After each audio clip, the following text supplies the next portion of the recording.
and a few more.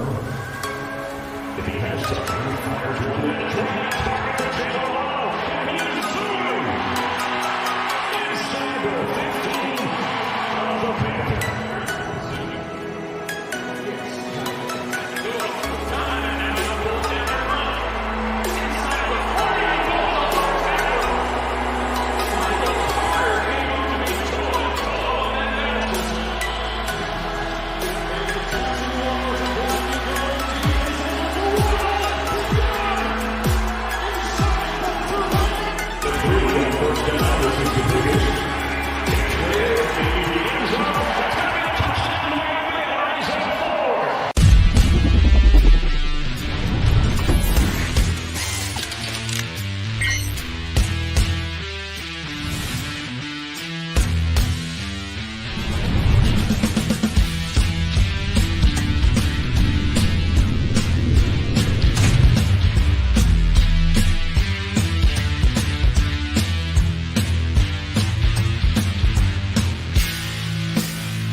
Off a tough game, we just got to focus on us.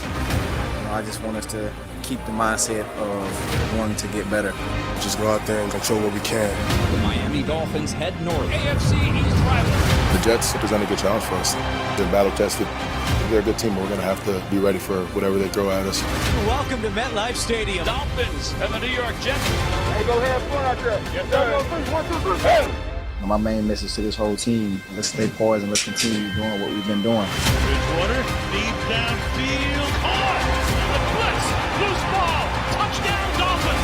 Edmonds racing in there, touchdown! Howard batted it away, Holland was there to pick it off. We just let the rest fall in place.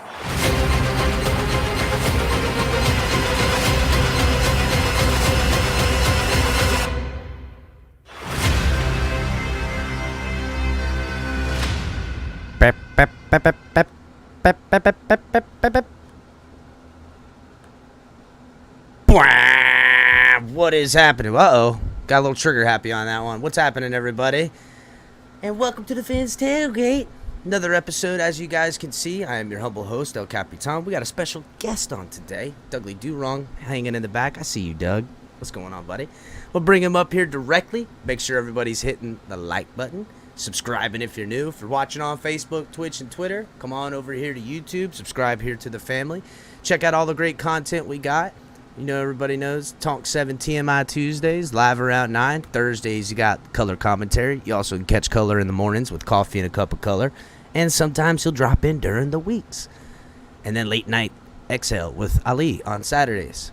And then every other night of the week, you got me, El Capitan. Usually tonight we would do cash and tickets with Brandon and Bookie. But we got a special guest. And without further ado, let's bring on Doug. What's happening, Doug? What's up, man? Not a man, long time no see. I know, it's nice to be back. I know, man. I feel like it's just too long of a lull. We can't let this happen anymore, Doug. It's just too long, man. It's just too long. I'm always down, always down. I know. I'll keep the Rolodex flipping faster next time. You know what I'm saying? So, you know, as you know, and I know, it's a big game coming up. Mainly not because, you know, it's a need win. We need to win them all, obviously, but it's a game without Tua. Mm-hmm. And, you know, some shaky things are going around the NFL with concussion protocols and everything like that. I'm sure you've seen the news today, the NFLPA, they're going to be making changes to the NFL concussion protocol. They haven't really released what it is, but hopefully it's something a little bit better. You know something I heard a lot was egregious, like, movement or something like that. Mm-hmm. They want to, like, when it's obvious the guy is stumbling around. Hopefully they don't get trigger happy with that. We don't want to see too much happening in these games. You know what I'm saying? And I don't like. It's obvious. Like look at last night's game with the Colts. That guy was concussed with their running back. He was trying to get back up. He kept falling, and then he was trying to run through. You could tell when someone has a concussion. Like even with Tua against the Bills, I was like, yeah, he's concussed. And then he came back out, and I was like, oh. And I know for a fact they're very strict with their concussion protocol. A little bit of smelling salts, a little bit of something to put in a little thingy, take real quick. Wow, look at this. Comes back and rallies. You know what I'm saying? And I'm like, there's no way they'd let him back out if he was concussed. So I'm like, all right, maybe it's not his concussion. And then he came out with the back, and then I'm like, well, I guess that could be. I mean, at this point, we have no idea what the hell happened. We don't, and you know what? The Dolphins, I mean, the NFL, they'll do their best to keep the imaging. And, you know, you got to respect the players in the game at that point, you know. But I also, and I saw Big O on your channel, and I agree with him. It kind of has to still default on the person. Mm-hmm. Now, granted, we got to know when somebody's not in the right state of mind to make these calls, but you can't stop a guy from going to work. You know. So we gotta be careful. Hopefully, it's not, bro. If it starts becoming 4-game minimum type of stuff, that's gonna affect everybody in every way. And especially if it's like the signs aren't as critical, because we saw, right, when Tua got his concussion, or supposed concussion against the Bills, it was like, I think that weekend it was like 7 players got taken out for concussion protocol. Then after Thursday's game, this past Sunday, it went to 37. Like, all of a sudden, they were real, like, okay, if you show any signs of banging your head or anything, we're taking you out. So I'm wondering now if the NFLPA and the NFL are like, well, we kind of screwed up with Tua, and that UNC, you know, he kind of screwed up with Tua. We need to be overcritical. And now, like, if you sneeze the wrong way, they're going to be like, up concussion, you're out for 4 days, and then really screw things up. So, like you said, I'm kind of really going to be looking at what the new protocol is, because obviously the last one wasn't as good, because Tua shouldn't have played that Thursday. Regardless if it was a back or his head, he shouldn't have played that Thursday game.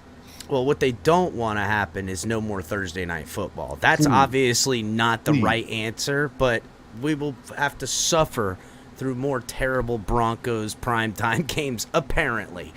And it's like the whole throwback jerseys, right? We all want the throwback jerseys to come back because they're beautiful, and we all love them compared to the new ones. But when they're worn, it's like, you're like, oh, this is special. This is nice. We get to see this. That's how the Thursday night games used to be, the Thursday games. It was Thanksgiving. You were like, wow, football on a Thursday? Wow, this is cool, blah, blah, blah. Now that it's every Thursday, Thanksgiving's not so special anymore. Just have it be Thanksgiving, and have the teams that are playing that game have the bye week before, and then there you go. That's it.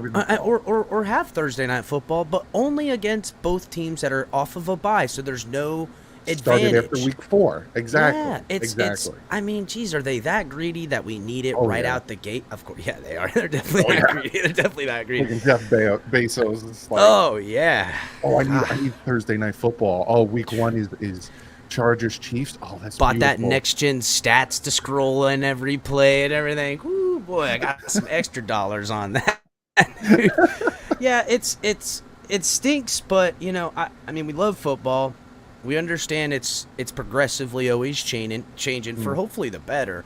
But man, what I want to try to keep out is the refs controlling the game.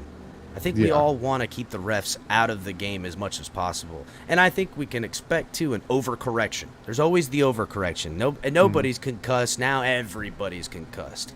Hopefully, well, I think it's safe to say it'll be a hot button issue all year this year, and it'll be something that all the way around all year, you know? Yeah, so hopefully the future of football will change.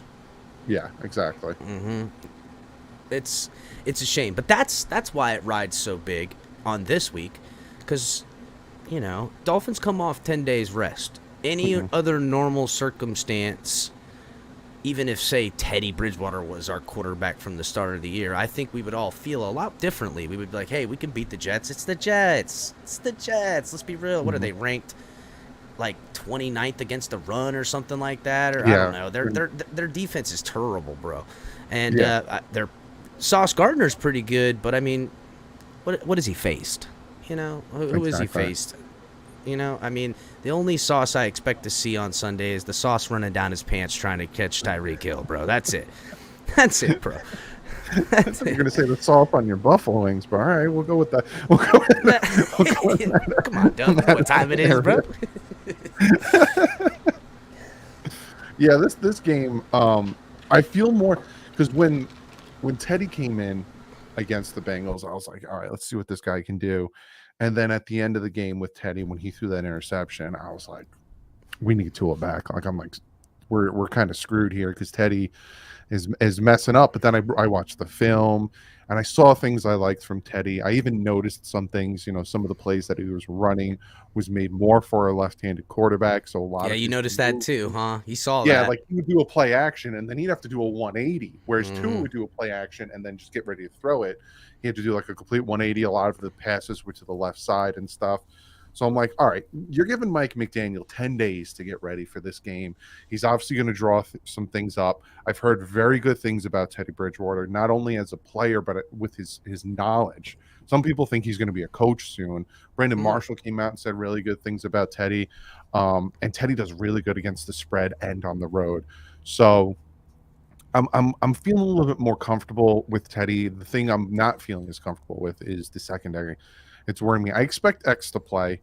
He had 10 days rest. And even the coach came out and said, him and Melvin Gordon, Melvin Ingram, and Teron Armstead, they're like on those vets rest days where they don't really even need to practice. I mean, is Teron going to practice ever all year? If in hindsight, and I remember when we got Teron Armstead, I thought to myself, I was like, wow, we got him. Not only we get him, but we got him for a pretty darn good deal. Well, now I see why. We're like, hey, you don't have to ever practice, bro. Never practice. Just be there healthy on game day. We can say it's a toe forever, he got turf toe. It'll never go away. We can't do nothing about it. What do you want?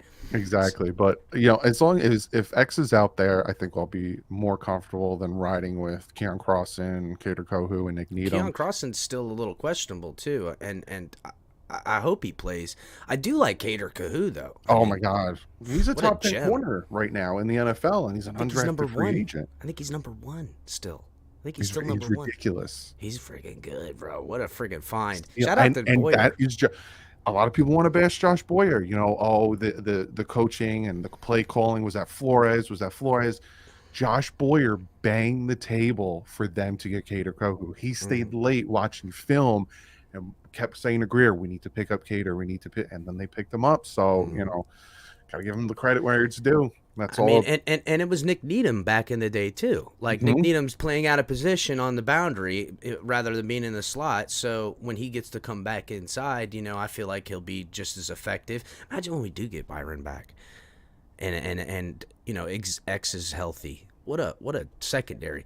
I also noticed some other things different about Boyer too. He tends to have a different type of with the D line and how he schemes them and stuff like that.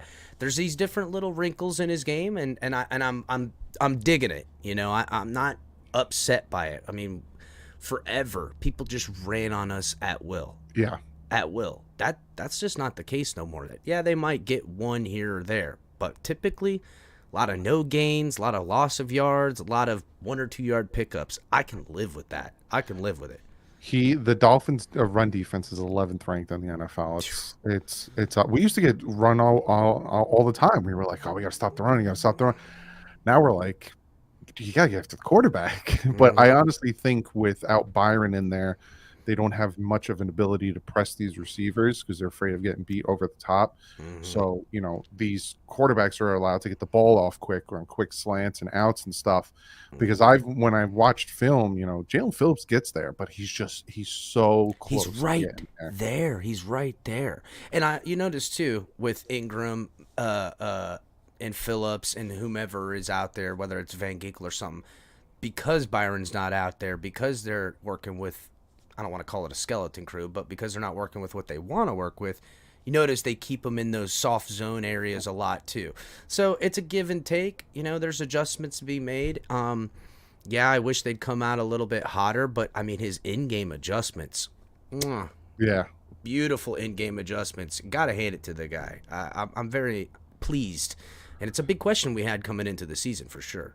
And I noticed it against the Patriots because the Patriots were running on us that first half. They were doing whatever they wanted to. And all of a sudden, the second half, it shut it down, completely shut it down. And I like that he's on the sideline because he's I do constantly yelling at them and trying to listen, come on, let's.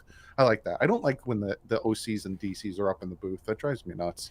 Well, I could understand like an offensive coordinator when you got an offensive-minded coach, or vice versa. You got a defensive-minded coach and your DC's up there. I can understand that, but when you got an offensive-minded coach, you need a defensive coach on the field. You got to. You know what I'm saying? I get it. It's easier to see stuff from the top and everything, but I don't know. It's just an accountability thing. I think the players respond a little bit more when they're getting yelled at their face, not over a microphone. You know? Yeah, or getting the phone call.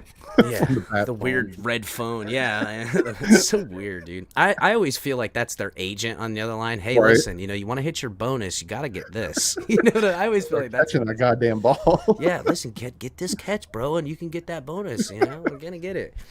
So, but that I'll tell you what. When we got Teddy, I was super excited. Yeah. I was super excited, felt really good about him. Teddy's a Florida cat, well respected, beloved by players, beloved for every year now. And this is the first year I didn't notice it. He'd be down in Miami, and every superstar wide receiver on every team would come down there and catch footballs from him. And it was something that happened every summer. I didn't see it this year. I'm sure it happened. They just didn't blow it up like so, because we know what it is. It's all about Tua. He had enough to worry about rather than seeing A.J. Brown and whomever and Julio Jones and all these guys coming here and catching from Teddy. I guess they wisely kept that PR down low. You know what I'm saying? We got enough. But the thing that worries me was how the team responds when he's on the field. It just feels like the energy's gone. Now, I get it. That goes, Tua's gone, so maybe that's the loss of energy. I will defer on that. And I agree with you. 10 days, Mike McDaniel, I feel like he's proven himself as a good offensive coach. And I got to feel that he can get Teddy up to speed with all this. Yeah, and, Teddy even mentioned it. He's not going to try to be like Tua. And you felt it. And I think Thursday was a little different because we didn't know what was happening with Tua. We didn't know if he was all right. We didn't. So I think Thursday, that's why the whole team, besides the defense actually did really well Thursday. But you felt it, that just the air got sucked right out of the whole team as they're standing there on the sideline watching, hoping Tua's all right, and they don't know, so they have to play with it in the back of their mind. Jalen Waddle said it affected him, all that stuff. Whereas now, Tua's been around the facility constantly, going through protocol. He's been in quarterback meetings. He's probably helping Teddy Bridgewater understand the playbook more and all that stuff. So I think this will be a little bit different, and I think they'll be out there full fledged. But I will say the one thing that worried me was that deep pass to Hill, because Teddy put his whole body into that throw. Well, do you know that that's the highest air yards this season up to date? It was such a bad throw. I know. If he'd have got it out a little earlier. Body into it, and then Tyreek Hill had to come back, and he bobbled it 3 times. I'm glad he caught it, but I was just, when I watched it, I was like, that's when I want Skylar Thompson. That's where all of a sudden, in the back of your head, you're like, Skylar's hitting that in stride. Damn. And Skylar in. But then again, I keep hearing it, and I see it in my comments. I get DMs, I get emails. Skylar. We don't know what Skylar can do. We don't. And at the same time, all this upside with Skylar, you put him out there before the coaches, think that he's prepared and ready to handle it. You could break that. And then sometimes you never get it back. Yep.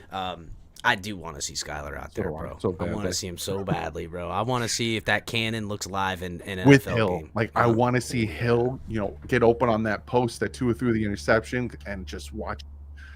But again, he's never played against a defense that schemed against him. He's never played against disguised blitzes. He's never played, and it's just like disguised the Dolphins blitzes. Want to win. If the Dolphins were in a we need to win, or let's continue this winning, get to 4-1, 5-1, like they got past that hard stretch of the schedule. There's another little hard stretch towards the end, but this is the soft part of the schedule. They can win these games, chain them together, where all of a sudden those 3 hard games against the Chargers, the Bills, and the Packers are not so we need to win. It'll be nice to win. So if you try to do it now, and all of a sudden you realize, oh, he's not ready. There's a reason he went in the 7th round. He's not ready yet. This, and that.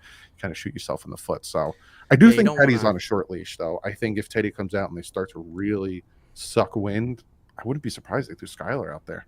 It's a real test for Mike McDaniel with what you're talking about there, because he's got to know and be able to feel the energy of his players and know that, hey, these guys are losing faith in Teddy. They're not responding. I got to do something to change. I got to put Skylar in here to energize this.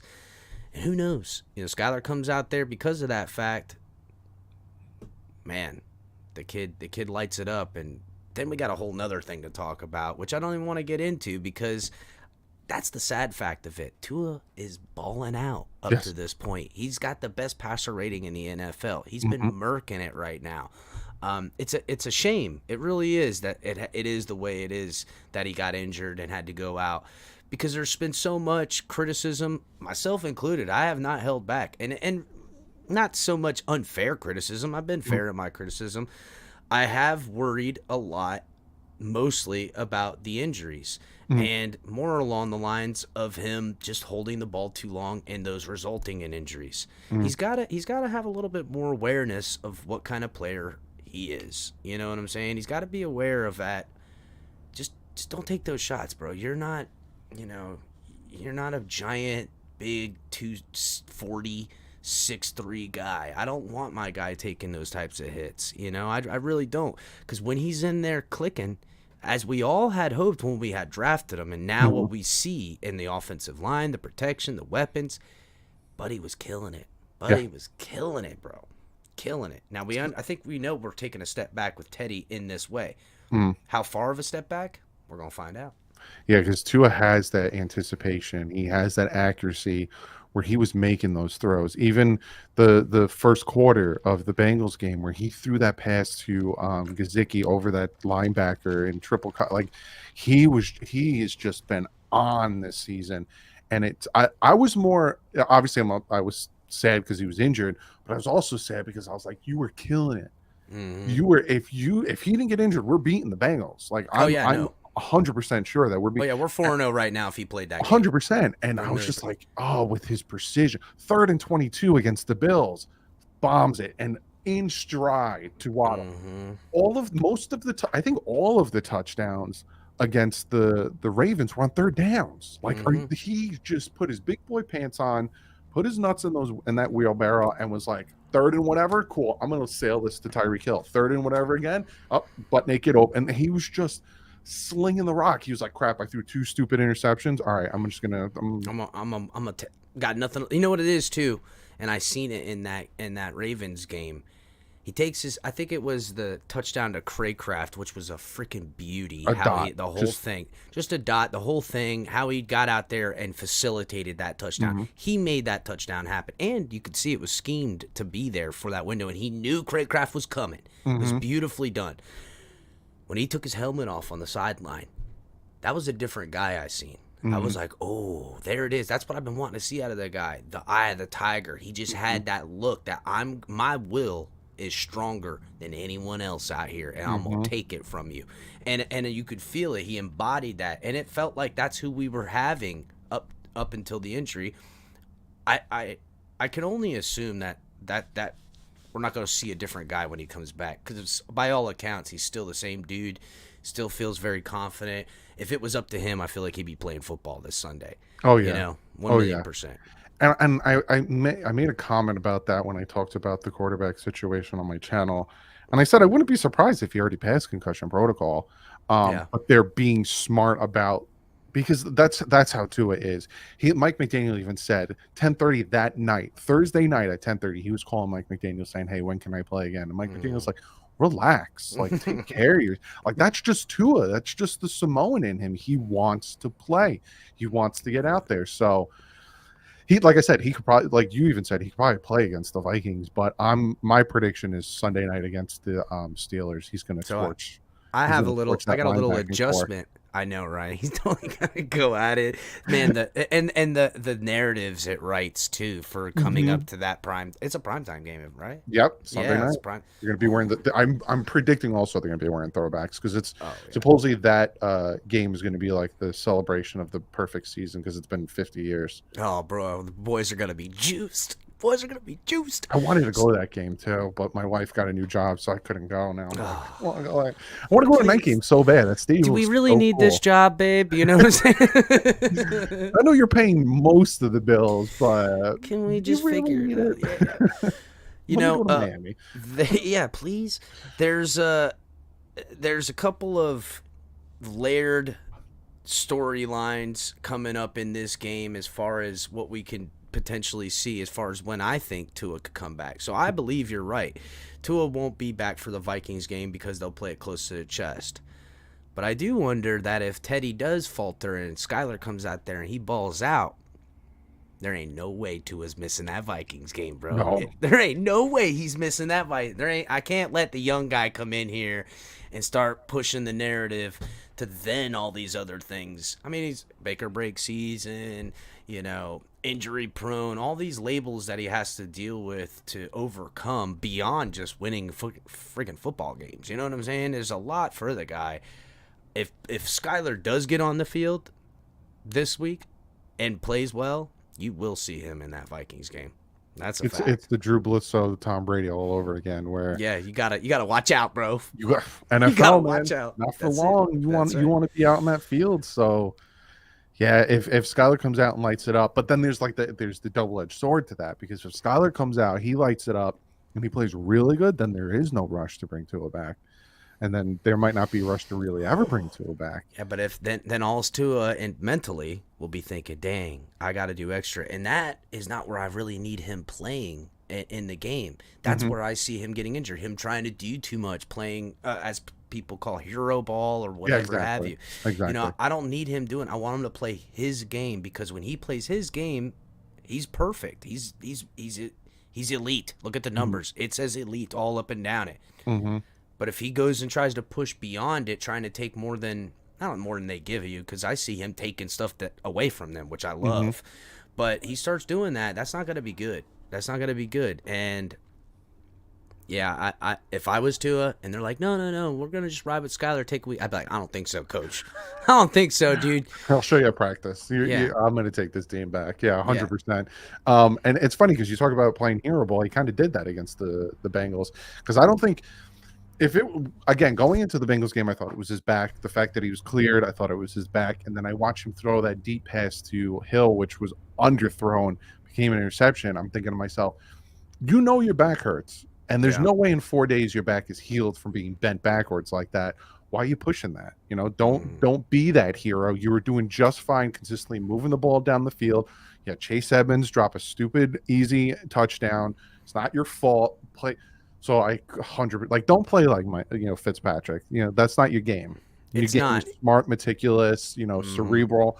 I'm going to tear you up, and then all of a sudden you're going to try to break up the short passes, and then I got Hill over the top for a touchdown. So read the safety pre-snap, know that he's going to bite on this play action, hit him, torch him when they come with a blitz. He's good at that. Find your one-on-one matchups downfield when the play action actually gives you some space to step in and throw it, and he's operated it well. It's when he does more than he typically needs to. It hasn't worked out well, and I mean he's been injured several times for that type of stuff. I would like to say I hope that will stop, but I mean, man, you can't really. And it's a different Tua because I was just thinking now, we've seen him try to do too much against Buffalo in the season finale in 2020. The Dolphins were down by big, and he was trying to force pass or trying to move the ball down the field. But then I instantly thought, no, he did against the Ravens. Like, this is a different Tua. Because if we had this Tua against Buffalo, we beat Buffalo. We go in the playoffs. We beat Tennessee. We go in the playoffs because Tua was he knew what he needed to do and he did it, regardless of what the defense was doing, because there was multiple times in that second half where the defense gave up the long run by Lamar Jackson. He still was like, all right, whatever, we'll score. and then we'll score again, and we'll score again. Like, he just was like, I got this, even against the Bills. A lot of people want to bash the offense against the Bills. Oh, he only scored this much. But when he needed to, he did it. Third and 22, he was like, I got it. Moved the safety over, dropped the dime to Waddle, and was like, I'm going to give us the lead, and the defense is going to win us this game. And he's just different. It's just a completely different Tua this year, and I'd like to see him come back and continue it and just light it up. He's already over 1,000 yards.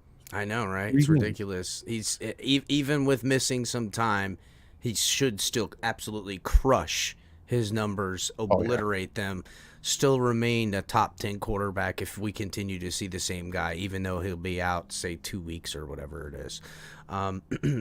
This Jets defense, to me, their secondary has been overachieving. The young guy they got, Sauce, he has been good. I know I took some shots at him, but that's Jets for you. I'm going to take my shots. But Robert Saleh, I mean, they're 2-2 right now. I didn't think so. I thought they'd win 6 games all year. Guess I was wrong. It looks like they might win a few more than 6. Mm-hmm. I'm not overly impressed with Zach Wilson. There is something to say about him when he gets outside the pocket. Man, he's fast. That boy is quick. He's quick. But, I mean, look, he's a small dude, too. He's running around down there. Them boys are going to put some lickings on him. And with concussion protocol being the way it is, they better watch that as well. He does have a decently strong arm. Mm-hmm. His weapons are still, to me, unproven, at least as far as how they're operating in the offense. He had some ugly plays last week, but that fourth quarter winning drive, he was pretty good. Man, Jets fans are extremely overconfident in this guy, and I'm thinking, whoa, pump the brakes, everybody. The guy threw 2 interceptions. They're constantly turning the football over in that offense. Their defensive linebackers, with Williams still being out, they're porous, to say the least. They're slow. They're not very athletic. I feel like the run game should come alive in this one. I think we should see some nice outside zone runs, all that good stuff. Yeah, I hope so. As long as these guys can get that blocking down, man, I see it. It's little by little getting better and better. Jesus, just this O-line's constantly dealing with some kind of injuries somewhere. It just makes me nervous. But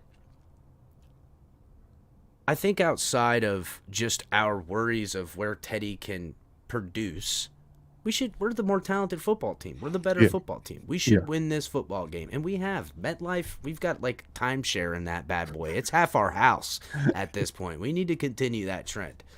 And it's going to be nice. I think it's going to be 64 and sunny there. It's going to be a nice day. But yeah, you hit the nail on the head, because if you remember, Mike White had a good game. They were raving about Mike White. Sam Darnold, week 1, I don't remember what year it was, against the Lions. Next coming of Joe Namath. They do that when there's a glimmer of hope out of their player. They blow it up out of proportion, saying, oh, this is it. And then they fall back down to earth. Now, they were championing friggin' Flacco. I heard them championing Flacco. I heard that. And it's so funny, because Zach Wilson, when he was coming out, and I was rating my top quarterbacks, I liked him. But I also said he is going to struggle, because he had the best offensive line at Boise State, like in the whole nation. Like, that man had hours to throw the ball. And let's be real, what kind of competition were they going in and week out? Exactly. So, I saw this coming from him, but he's the type of quarterback, you get pressure on him, he's going to make mistakes. Even when you don't, he is incredibly inconsistent. I talked to Ian from Jet Central, and he was telling BYU, thank you, Greg. Yeah, I watched that. That was great. That guy's he was saying that dude's cool. It's the inconsistencies with him. He'll throw high passes, low passes, this, that. A lot of the interceptions from Zach Wilson were tip passes. So, well, you notice too, his mechanics, because he's on the run, are not sound. Yes, and he's still a young guy. Where will he make his bones and figure it out as years to come? Yet to be seen. But man, I'm listening to Jets fans, and they're like, "Wow, that one quarter, that was it for them. That's it. They have fourth quarter against. That's it. This guy is it now. He is gonna the Steelers. Yes, against the Steelers, who are reeling right now. The Steelers, wow, they are reeling all over the place. I mean, I honestly expect a little more from Mitchell Trubisky, but I didn't. I don't know. I thought something, maybe something, dude. No, he was exactly what he's looked like. Gosh, man, what happened? I didn't think whatchamacallit traded up to get that guy, too. Wow, who messed that up, man? And they jumped, and they didn't take Mahomes. Mahomes was the same draft. Mahomes, Deshaun Watson, same. God. Same draft. They moved up the Bears to 3, I think it was. I thought it was 2. It was higher than it should have been. Yeah, and they jumped up and they were running with that ticket too, bro. They were running like they just found the diamond in the rough. Yes, we got it. God bless it, bro. Yeah, but this Jets team doesn't strike fear. Their fan base, how they react, strikes a lot of fear in me because I think they're just crazy out of their minds. But I don't. Man, I certainly don't want to look at 3-2. No. Not to this Jets team, no. No. Because then all of a sudden they're ahead of us. And I don't feel like listening to it. Doug, I don't want to hear that. You know for a fact that with the Bills, the player's not going to play. They got a lot of guys, the Bills, that are banged up. They're still not going to lose to the Steelers. Josh Allen's just on a different level. So we lose this game, we go to 3rd place. So we go from 1st to 3rd. So let's Doug, I have talked so much trash to the Bills fans that if we lose this game and we're in 3rd and we're looking up, I'll never hear the end of it, bro. I have talked so much trash to Bills fans about how they're going to end up 3rd in the division. Color and I both were like, you're going to look it up at us from 3rd in the division. I know it was crazy to say. I mean, let's be real, but I just want to put that off as long as I can, especially after beating them. I think if the Dolphins win, no, it still wouldn't happen because I was thinking there was a possibility, but we're playing the Jets. Like the Jets would need to win, the Dolphins would need to win. I think the Bills, if they lose, then they would fall to 3rd. So you might have to wait till next week. I know. Yeah, I'm waiting. We'll be playing around. I'll be telling them how right I am a bunch. You know what I'm saying? I will. So, but to me, there's some good weak points. Who's your surprise offensive guy to show out in this? Because I got one in mind that's somebody that's going to show out. Well, look, it's not Tua, it's Teddy. Where's he going to go? Where's the weakness in the game for him to expose? We hope him to hit those deep balls with Tyreek. He needs to be better in rhythm. I don't want to see him throwing it like that, looking all awkward and the ball kind of getting there, like you pointed out. What's your offensive potential secret weapon? Somebody. This guy has torched the Jets every time we've played them, and that's Mike Gesicki. Bro, stole it right from me, dude. That's exactly who I'm thinking too. He has torched them when it was Brian Flores as our head coach. He torched them. There was times that they lined him out wide, and the corner's looking at the D corner like, What do you want? You want me to cover him? And now he's got a foot taller than me, coach. What am I supposed to do? And they would just float it to him. Here, we need 5-6 yards. We'll just float it to Gesicki. Gesicki's gonna eat. He's gonna eat, and I can't wait to be there and see this in person. Oh yeah, yes. So yeah, Doug, you're going to the game. You're gonna be the MetLife Takeover. I know you're meeting up. I know you wanted to let people know where you guys are gonna be and stuff like that. I think it's lot L4. It's like where the buses are. That's where the MetLife Takeover is, and that's not where I'm parking, but I normally walk over. I try to park so I can leave the stadium and get right into my car. Yeah. I mean, it is New York area and stuff like that. So, I mean, isn't it in New Jersey? Meadowlands, yeah, it's up in Secaucus. Yeah. Oof. Yeah. Anyhow, I'm going to get to one of these MetLifes one of these days for one of those takeovers because it's for a while, it's felt like I said, it's like a timeshare. It's felt like a second home for Dolphins and victories. Be nice. It's always a good showing from Dolphins fans in that. I didn't like how the Bills came down here in a full force. I'm glad we handed them the loss and stuff. But I let Bills fans know, like, you're never gonna see that many Dolphins fans going up there. It's too friggin' cold. You guys are out of your mind. This is not happening. That's why, and I always talked about that when me and my dad would go down to Miami because we would always go down in November. And if we went to go watch the Patriots play or the Bills play or whatever, he'd always say to me, "Why are there so many of them here?" And I said, "Because they live in Buffalo and New England. It's cold as crap up there. They want to come down and get a little mini vacation." Because I remember when the Dolphins went 1-15, we went to see the Bills Dolphins game when Cleo Lemon was our quarterback, and the Dolphins, I think they were 0-13 at the time, and the Bills weren't any better. They won like 2 games, and all these Bill fans were yelling at me and my dad, win a game, win a game. And my dad was getting so mad. He couldn't really think of a comeback. And I said, just tell him to win a Super Bowl. And they shut up so easily when you say that to them. Yeah, I mean, when you're 0-4 and I explain this to Bills fans, and they don't like hearing it either. They want to be like, oh, no. Apparently, to Bills fans, the NFL has only begun in the last 4 years. That's it. It's only been around for 4 years and only allowed to talk around the 4 years. Everything like that. But even in the past 4 years, it's still the trend remains the same with the Bills. Their infamy is with blunder. They're famous for the failures. That's their infamy. It's always a nickname too. Miracle this or how 13 seconds. It's just like that's their calling card.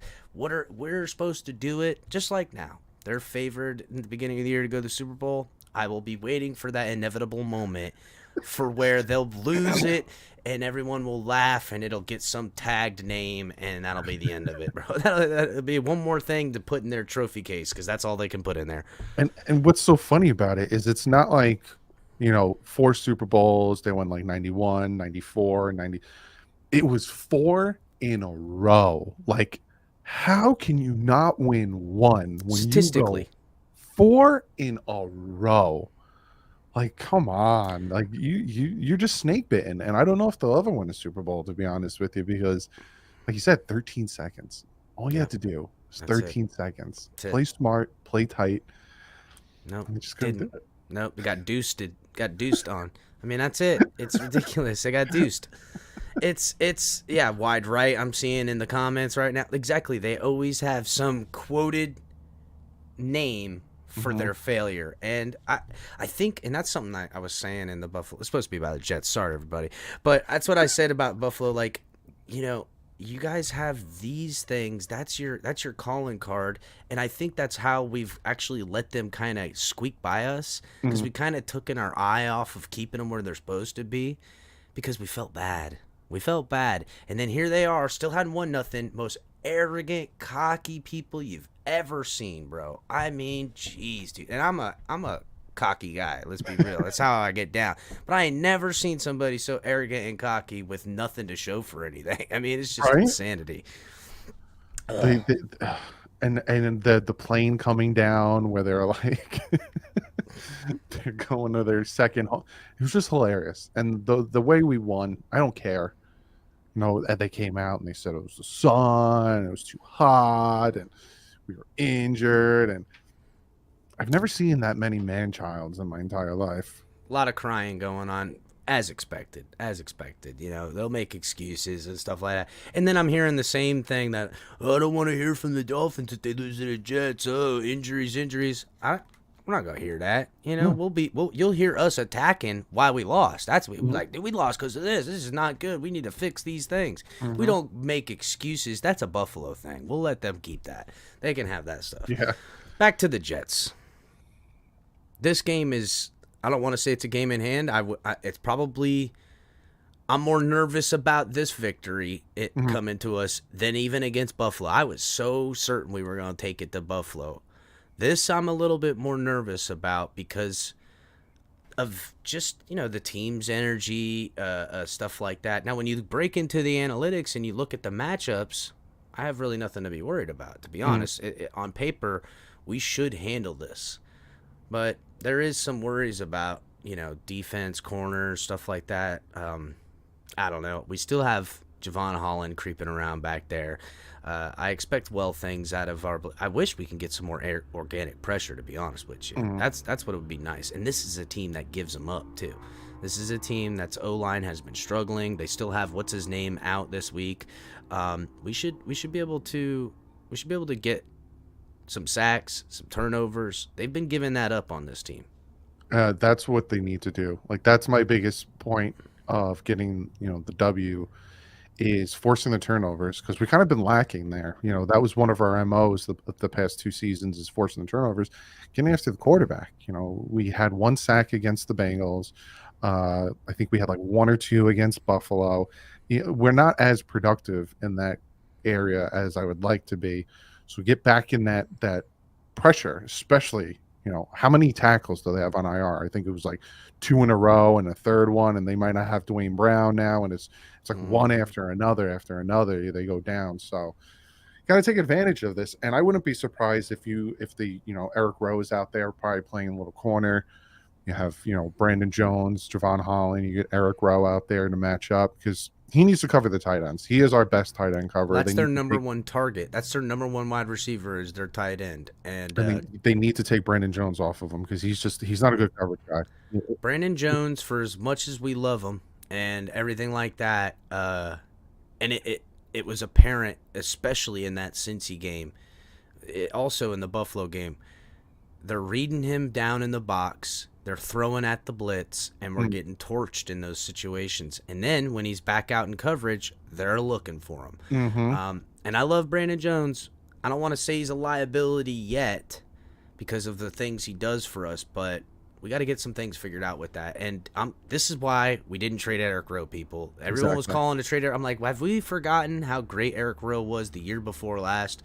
I mean, let's be real. Eric Rowe is still a weapon, and his multiplicity of being a corner, safety, nickel, all the things he can do in this defense, we can't let a guy like that go. And thank goodness we still kept him, man, because I feel like I think you're right. This is a good game where we should be able to see him out there, hopefully erasing the tight end. That ain't George Kittle on the friggin' Jets. That ain't Kelsey. Let's let Eric Rowe go to work and do what he does best. Take away one of their weapons and make Zach Wilson stand tall. Zach Wilson stays in the pocket and has to throw in the pocket, being a smaller quarterback, getting some tipped passes. He doesn't really get that lift off at a thing. He kind of throws a little bit of lasers unless he's heaving one over.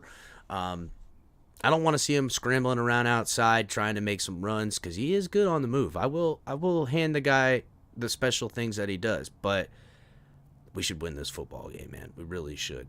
Unless some things start breaking down on offense. To me, the only way this loss happens is it's becoming painfully obvious by after halftime when adjustments are supposed to have been made if this scenario plays out where we're trailing and Teddy continues to struggle. It'll I don't want to say it'll solely fall on Teddy, but it feels like that's how it goes. Yeah, because unfortunately against the Bengals, that's kind of the way it trended. Because the defense was doing their thing, 3 and outs, turnover on downs, forcing them to punt, and there's so many opportunities for the Dolphins offense to get points, and they, for a good portion, they were not getting the points, and then unfortunately he threw that really dumb interception where because he runs a post around, he throws it behind him right to the defender's arm. It was terrible. It was a terrible pass, terrible read, terrible everything about it. I know that we can all say, yeah, he didn't really catch it. If you went back and watched, he never hit the ground. Really, it was dejected at that point. It was a moot point because it just felt like, I don't know. And that's kind of where I don't want that feeling to linger in this game. Hopefully Teddy comes out energetic and guys are rallying, and that way. At halftime, I was like, okay, hopefully against the Bengals, I was like, well, maybe this team will rally for Tua. It's kind of not what happened. They kind of, hung their heads a little bit. I don't foresee that happening again from the players unless it's Teddy. Because I can see Tua being on the sideline. Oh yeah, Tua's probably going to travel with them. He's going to be talking in the mic. Letting Teddy know things that he sees. Talking to Jalen. He's going to be talking to Jalen. Talking to Tyreek. Letting these guys know some things. I expect some good things to hopefully happen. What are you predicting in this game? 27-17 victory.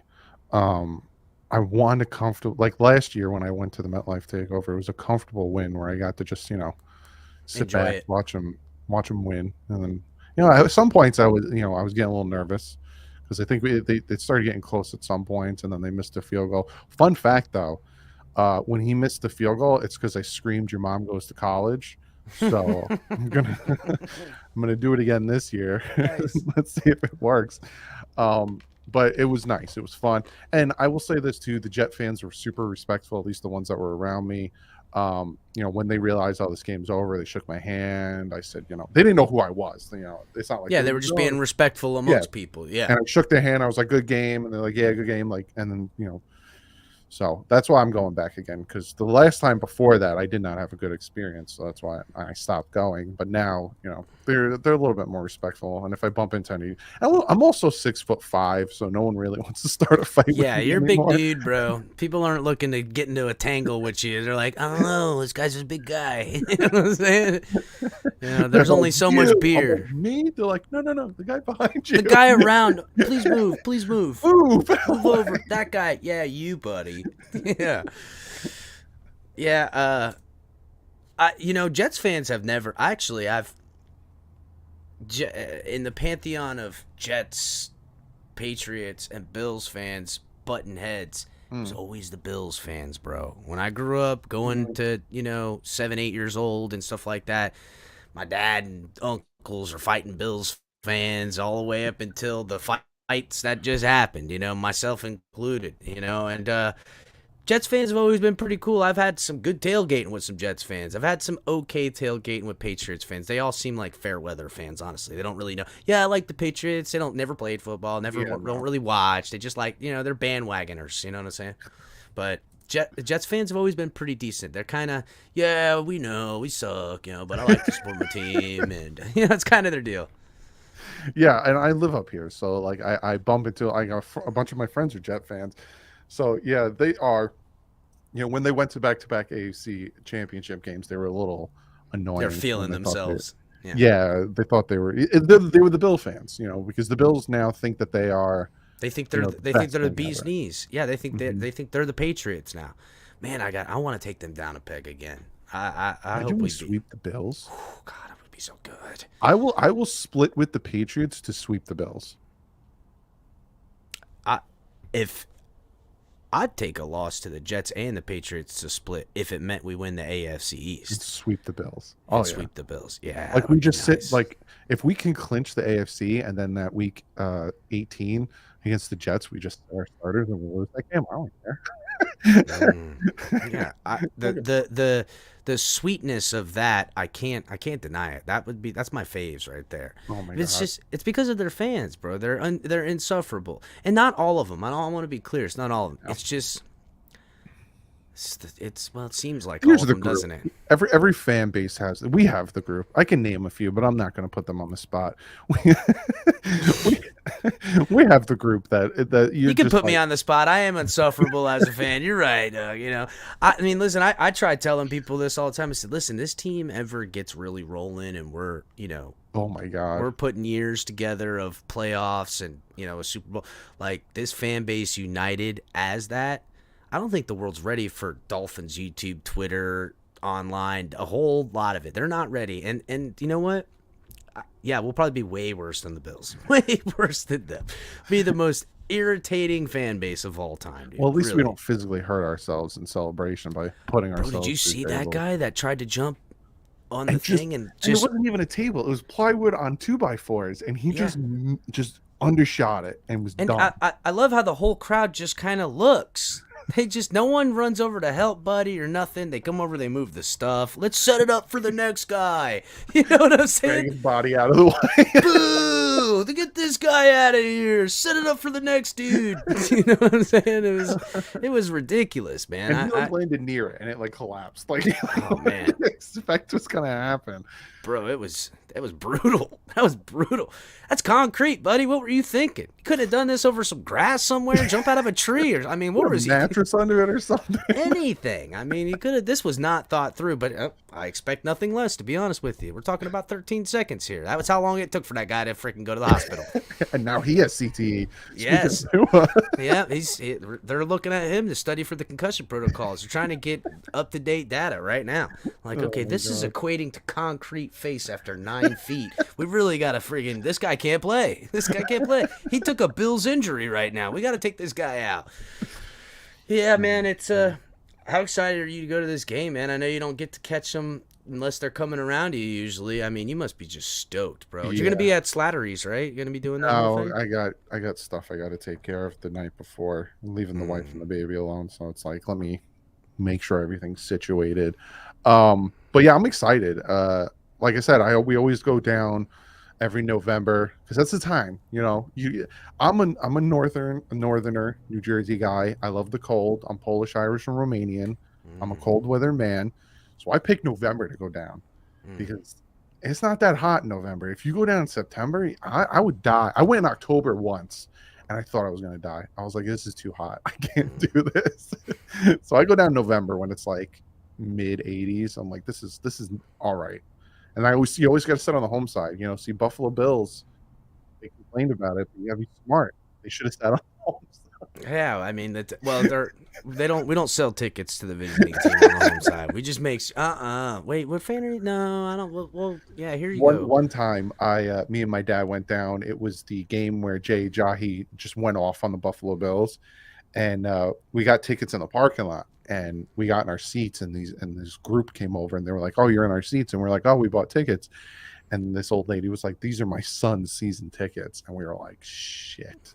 Damn. So then they were like, all right, we're going to have to like take you out and then you're going to have to buy tickets. So we bought tickets and it was on the away side, but it was on like the 30-yard line, like 5 rows up. I was roasting, but I've still got to see it. Like I saw the play where the Dolphins had the ball and they're on 5 and Tannehill hands it to Ajayi and he just took it. And I was just nice. I was able to see it like up close and personal. This is worth the sunburn. They gave like these signs that you like opened and it said "Go Dolphins," and I was just standing there blocking the sun from my face. So hot! Oh my god! Never again. Yeah, I typically, because like my family, we're all like December birthdays. We always go for a December game. I think next year I'm gonna buy season tickets. I think that's it. I mean, close enough. It's irritating. Maybe I'll give some away when I don't make to them. That's always fun to do. But I always go to December games. Lately, it hasn't been fun. I've seen the Dolphins a couple years back lose to the Jets and just at home in December. That wasn't fun. But what are you gonna do? Still support the team when I can.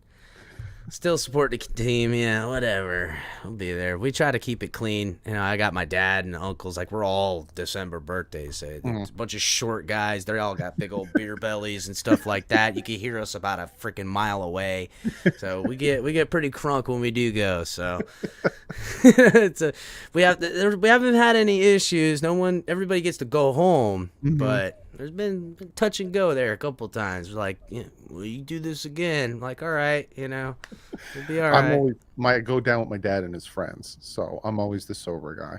Oh, I haven't drank in probably about 4 or 5 years. Was the last time I drank, so I'm always the sober guy who makes sure everyone. All right, we parked this way. Follow me, and then because I remember one game, you gotta herd everybody together. Yeah, I got you. Well, I think it was another Bills game where I knew we parked one way.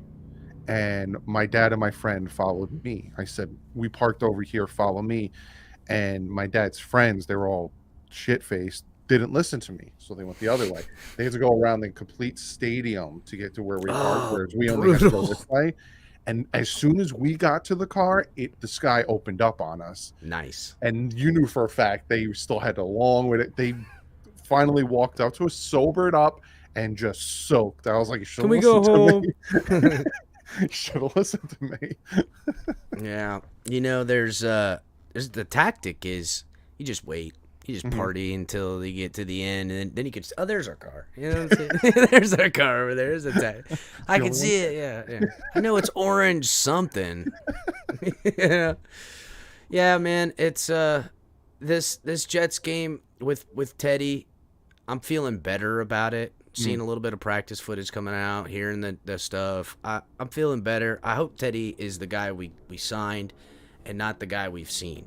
Aqua and Orange Teddy up to this point has unimpressed. Yes. And but I gotta defer on Mike McDaniel on this. He's the genius we believe him to be. We should be able to have faith in the fact that he's gonna do his genius magic with Teddy. Teddy's capable. He's a good quarterback. I mean, probably the best backup in the league. That we've been hearing that a lot. Yeah. I want to see that. now. You know, it's definitely not something I want to lean on. I don't want to see my backup very, very often. You know what I'm saying? I want to see Tua. Like we were saying, you give Mike McDaniel 10 days, and he's going to draw something up, and he's going to. Now Teddy got to work with the ones. Teddy got to work with these guys, so they have that camaraderie, knowing, okay, this is where I need to put it, this and that. So I'm hoping it's better. Yeah, Ali, who's hanging in the back right now in color. I might. Oh, here comes color right now.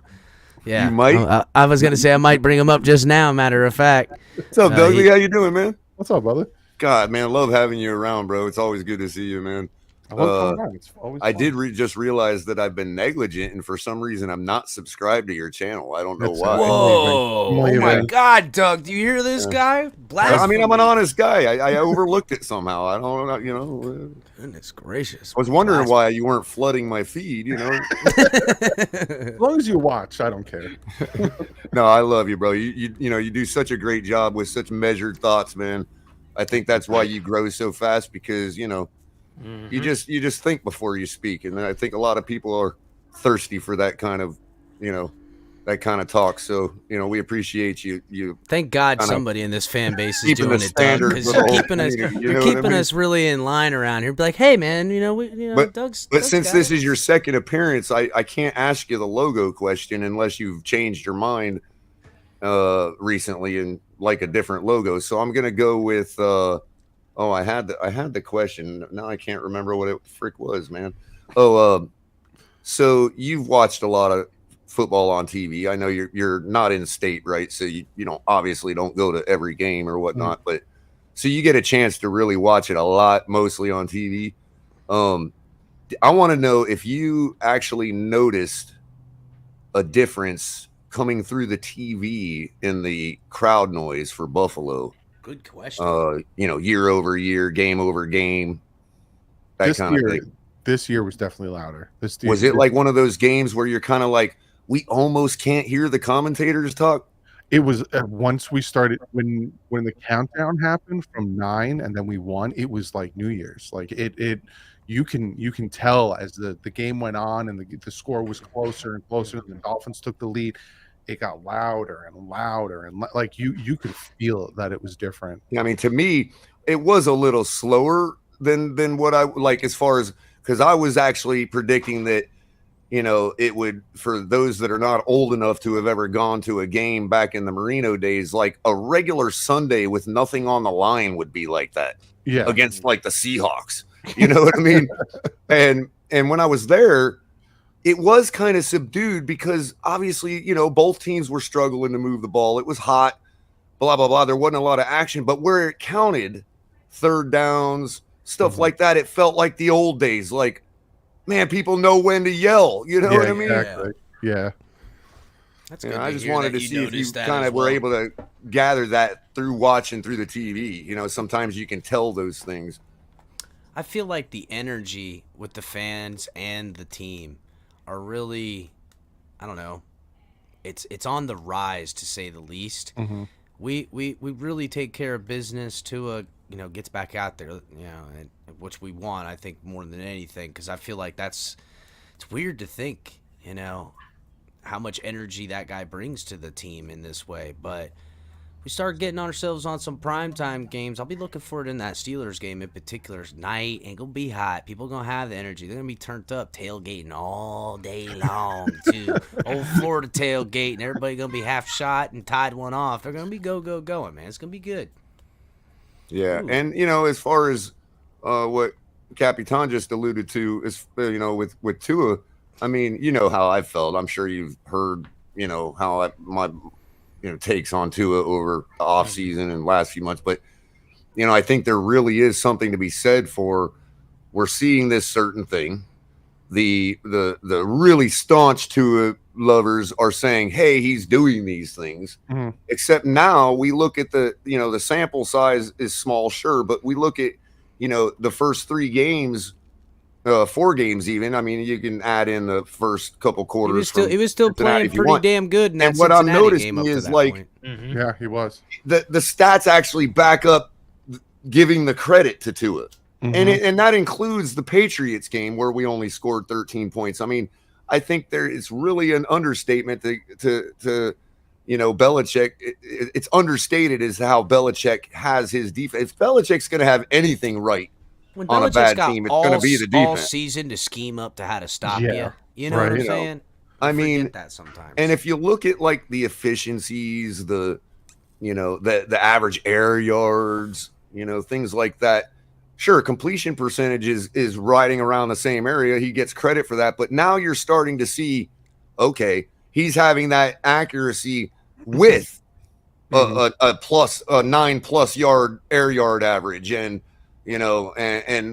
other things too, that you can point out. The fact that he's actually hurried more per drop back in the first 3 or 4 games this year than he was all last season. He was at a 24%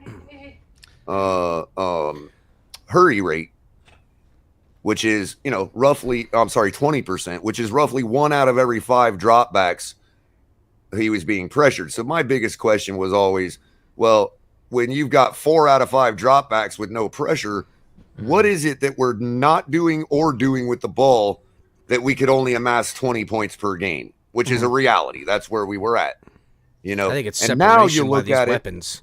All things being equal, everybody's saying the same things about Tua, positive and negative.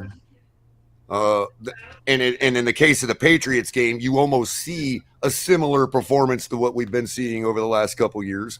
In other words, not a lot of offense.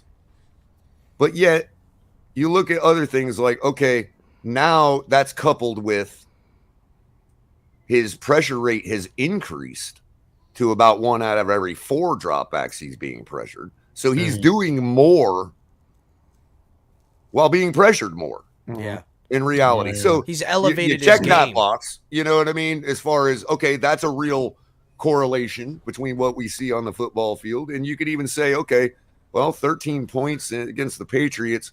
You notice something else? And this goes all along with it.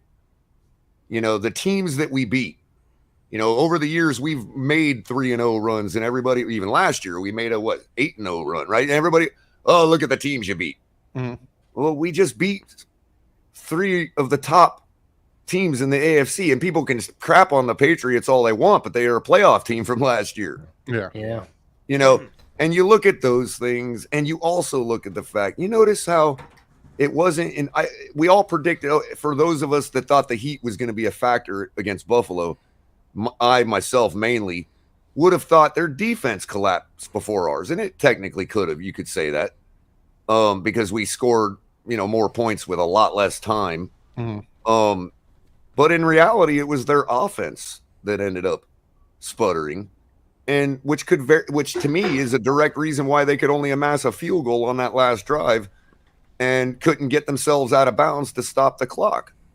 That heat is like blazing through your brain, and you can't think of nothing but getting this play done and being able to rest and take a sip of water. Let's be real, the refs whatever. gave them 2 free timeouts in that game, 2. which So that all being said, ridiculous. sure, you could throw out the Cincy game because obviously we didn't, we had a lackluster offensive scoring performance. Should have been able to score more for both Tua and Teddy. Let's face it, we got Chase Edmonds dropped one. Tyreek Hill ran caught for like 180 some yards on 10 receptions. We should be scoring more than 15 points, bottom line. But when you think about it, you're like, okay, look at the 2 games where we did have lackluster offensive performance. 21 points against Buffalo, 21 points against the Patriots, or 20 points. And you're thinking, okay, well, those are both in Miami. The one game where we did, even though it took a whole half to do it, whatever, I'm not going to drag that up, but we put up 42 points on the Ravens in their house. And I'm just thinking that, there's so many things that could be a mitigating factor in why we've had lackluster offensive performance at home, but none of them, in contrast to last season, none of them can be put at the feet of the quarterback.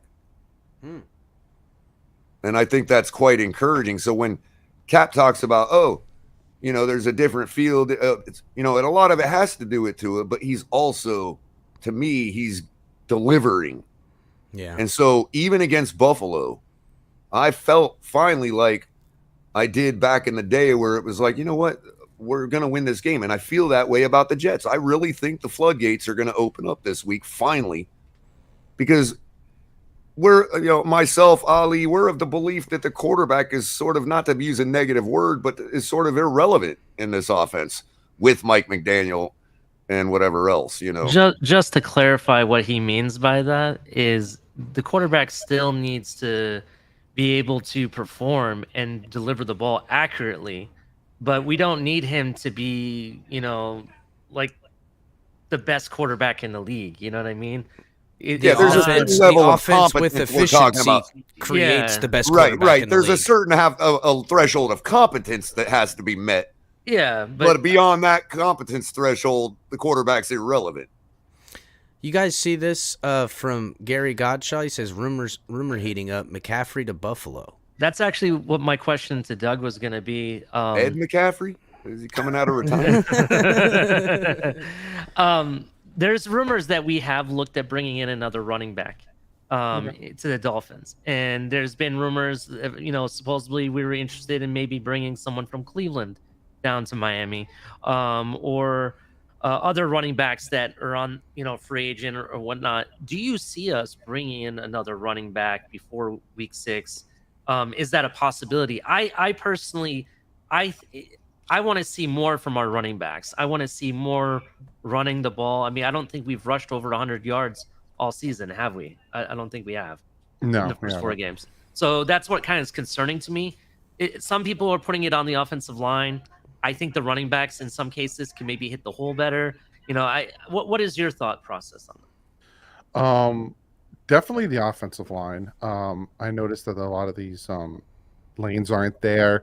When I was breaking down the film, especially of the last week, I noticed there was at one point there was a lane that Mostert didn't. He went into the block versus hitting the lane, but for the most part, it's a lot of just the blocking. It's bad, especially Liam Eichenberg. He is not good at swing blocking. Every time he needs to move from the left to the right, it's just not good at all. So to me, honestly, it's the blocking. It needs to be better, especially on that right side of the line where they're also giving up a lot of pressure. Just needs to do better. That's why I wanted Austin Jackson at guard and Eichenberg at tackle. I wanted to see that Austin Jackson taking that swing block, that trap back where he comes behind the line. I mean, how many times have we seen Liam Eichenberg get tangled up and end up on the ground? Yeah, exactly. and I like Eichenberg, and he's getting a lot of heat, deservedly so. He's having some blunders out there. But man, dude, I don't know. Hopefully he gets it figured out because I still think he's got talent. I think he's a good enough, NFL starter. Man, and I don't know. I kind of like what's his name, Little on the right tackle. He's doing okay. Yeah, Greg Little's doing pretty decent. Yeah, he's doing decent. But it's not. I looked at a stat today in the first 4 weeks with Jesse Davis and the first 4 weeks with Greg Little. And Jesse Davis only gave up 2 more pressures. It's been the exact same stats. Isn't that crazy to think? We're saying that's insane. So I don't know. We do know he's been playing with a hurt hand and stuff like that. He's probably still going to be taped up. I agree with you totally. So much of the blocking in this scheme as well comes down to opening up those lanes for running.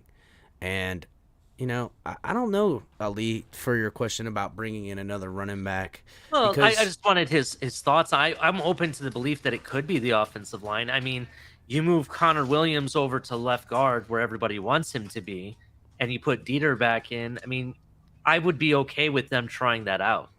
You know what I mean? To see what happens. I mean, nothing against Connor Williams. He's done great at center, in my opinion. I thought a little high snaps. I see Tua jumping up and grabbing him, but it hasn't been. It's not like he threw it 20 yards behind him or anything. You know what I'm saying? Don't even say that, Ali. I know. But my thing is, skipped a beat. I just want to see our running game perform better. when McDaniel came, everyone was expecting a lot more run.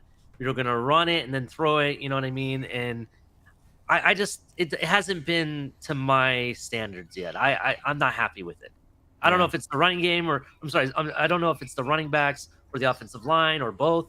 That's really and look, the pass to Chase Edmonds on Thursday, silver platter throw, bro. Tua threw it right to him perfectly. There's no excuse for not catching that ball, in my opinion. Yeah, especially because we expect Chase Edmonds to catch it. We expect him to catch it. He didn't look at it go in his hands, Color. He didn't look at it go in his hands. But he has a built-in excuse. Yeah, he's a running back. You gotta catch that. That's not. You gotta catch that. Color's always like, why do you throw that to a running back when it could have been to a wide receiver? He'll never. But again, and this is why I like Dudley, because I know he's gonna understand my nuance here. Here we go. That's something I think it was a brilliant play. I think it was a brilliant play call. I understand the idea of misdirection by throwing to a running back that's got some catching skills. You know what I mean? Superior catching skills, we'll say. Amongst running backs. Would you agree or disagree that the best catching running back of all time is still inferior to your worst wide receiver on your squad? Probably, yeah, 100%. Okay, that being said, the type of play we saw, again, I think was brilliant. And obviously it worked. Had the ball been caught, it was like, wow, wide open. You know, look at this. But is that something you do while you're still trying to get on the board or take a lead? Or is that something you do when you're ready to stick your foot on the neck of your opponent because you're already up by 2 scores? To me, he's got to catch it. To me, he's open. So Tua made the, obviously. I mean, I don't disagree with that. They're all, Tua had time. Should we change the designation in the NFL now from running from RB to RR, like running receiver? You know what I mean? Well, it depends on the offense. There are offenses where that's 100%. Right. Maybe it would just like help lessen the blow to people's expectations, like mine. Like I'm like, man, we got 9 other guys on the squad that are literally paid to make that catch and can do it in their sleep. Mm-hmm. You know what I mean? I didn't want to harp on it all week, but I just kind of wanted somebody's opinion. It bugged Color. It bugged him. He's like, why to the running back? We got wide receivers. In that spot. I mean, I got you. The idea of misdirection with, hey, it's a running back. Nobody expects it.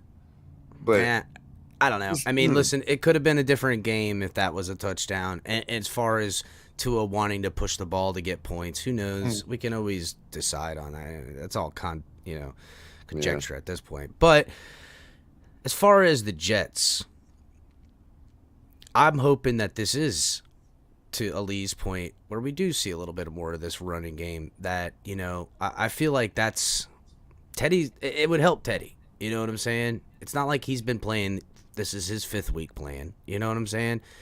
Just like Tua in week 1, there's a little rust kickoff kind of stuff, a little bit of feeling out with the weaponry and stuff like that and live action speed.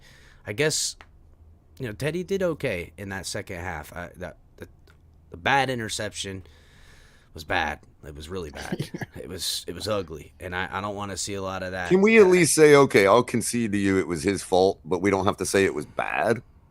It was a bad throw, Color. Like, I'll go with Embry. Bad luck. Nah. It was too far behind. And even if he didn't throw it behind him, he would have been intercepted anyway, because where Gesicki was running, there's a defender right in front of him. Yeah, it was a bad read, a bad throw, a bad timing, bad everything. It was ugly all the way around. The only thing that could have been worse is if he would have taken a bad hit while he was taking it. You know what I'm saying? That's it. The only thing that could have made it any worse. Unless it was a late hit, that could have worked out for our favor. And let's not forget, we're talking about a non-interception anyway. Yeah, I know. In the long run, but I know that's not an excuse. The guy it was still the virtue of an interception, even if it was technically hit the ground and all that. So I know that's not an excuse for Teddy. I'm just saying, technically, it wasn't an interception at all. But I don't know. The stat sheet says interception still. They'll never go back and fix it. Just like their stat sheet did not say there was a batted football in game 1. Oh man, you remember that? You remember the batted football in game 1, Doug? I'm sure you do. No, I mean, I thought it was a funny, like, I thought both, whoever was pro or con, I thought it was a more of a study in, like, the sociological aspect of people arguing about it in the first place, because it didn't affect the game at all. It didn't. We won, and everyone is Right. getting all bent out of shape when we won the game. Oh, it was tipped. It was bad. It was the first throw of the game. Who It was the cares? first throw of the game. For us to People were so ready on both sides to just be like, ah. Yeah. I've never seen a fan base so angry over a win, and they just went and so like miserable and like, oh, Tua sucks, and then Tua comes out and he says he's short, and people lost their shit over a short quarterback saying He stuck Doug, his foot in his mouth. That's some. Yeah, Doug, it's some facts. You're not wrong about that. I was at the game, and it was just bad being there, listening to people bicker. What about drove me nuts is some of the things I heard. Right, some people I've heard say, why would you give the opposing defense that advantage? If the opposing defensive coordinator doesn't know that Tua Tagovailoa is short, he should be fired because he doesn't have eyes in his head. It is the dumbest thing I've ever heard. People get mad over the fact that he talked about, in practice, I work on my throwing lanes with my receivers. You take what he said and you dumb it down, and that's what he said. I work on my throwing lanes in practice. That's it. But essentially, he elaborated on it and said, I'm not the tallest guy out there. So if I can't see you, you can't see me, I'm not going to throw you the ball.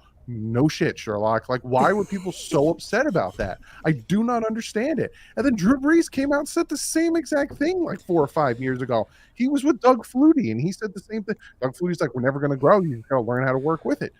Well, Doug, what was the answer people wanted? Throw where you're not looking at? Throw in places you can't see? They wanted him to just be quiet. Well, my answer to it was, and I pointed it out on a particular play on the All-22, my answer was roll out to the side where all your receivers are at. But that was just one play, you know what I mean? It makes me laugh how certain groups of the fan base will harp on things and will get angry about. Just give it a rest. Like at one point we were 3-0 and people were still. It wasn't until after the Ravens game, certain group of the fan base all of a sudden was like, all right, maybe I'll give Tua a shot. And I'm like, get away from me. Now you want to give him a shot? Get away from me. He's been doing that his whole career. It just so happens he now has the weapons to get some type of separation, so he's not throwing into tight coverage. He led the league last year in tight coverage throws because his receivers were not getting open. So he had to keep consistently throw into tight coverage. And I kept saying that. I'm like, you got to get somewhat of separation. Look at Justin Herbert. Justin Herbert's putting up numbers because he's got the receivers since he's been like, it was all these things I was saying. And people were like, you're a 2-and-ear, Doug. Doug, you're a 2-and-ear. You got to get Doug into it. I think also it has just busting your chops, Doug.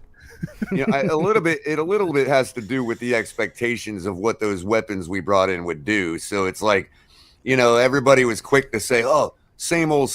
And I even warned everybody, look, even if Tua has arrived, we likely will see a similar, our eye test is going to be similar the first couple games out of the gate as it was last year, because even if he has gotten better, there's so many more variables involved with a new head coach, new team, all that stuff, that it may just look like it has been looking for the first couple days, for the first couple games. That ended at halftime against the Ravens, in my opinion. Yeah, I mean, you could go back and listen to our live stream. I was literally saying Tua was finished in Miami at halftime. It felt like it was gonna that. I'll be honest with you. If the energy, I'm one of those guys. You know what I mean? If the energy stayed the same as it did in that first half, I don't know where we would be right now. But when he came out and did what he did in the second half, and then followed it up with a highly efficient performance against Buffalo, scoring 21 points in 19 minutes. Yeah. Mm-hmm. That's when it's like, okay, now we've got a 3-game sample size. Sure, it's small, but it's large enough to see if there is actually a correlation in the stats showing a true arrival, if you want to call it that.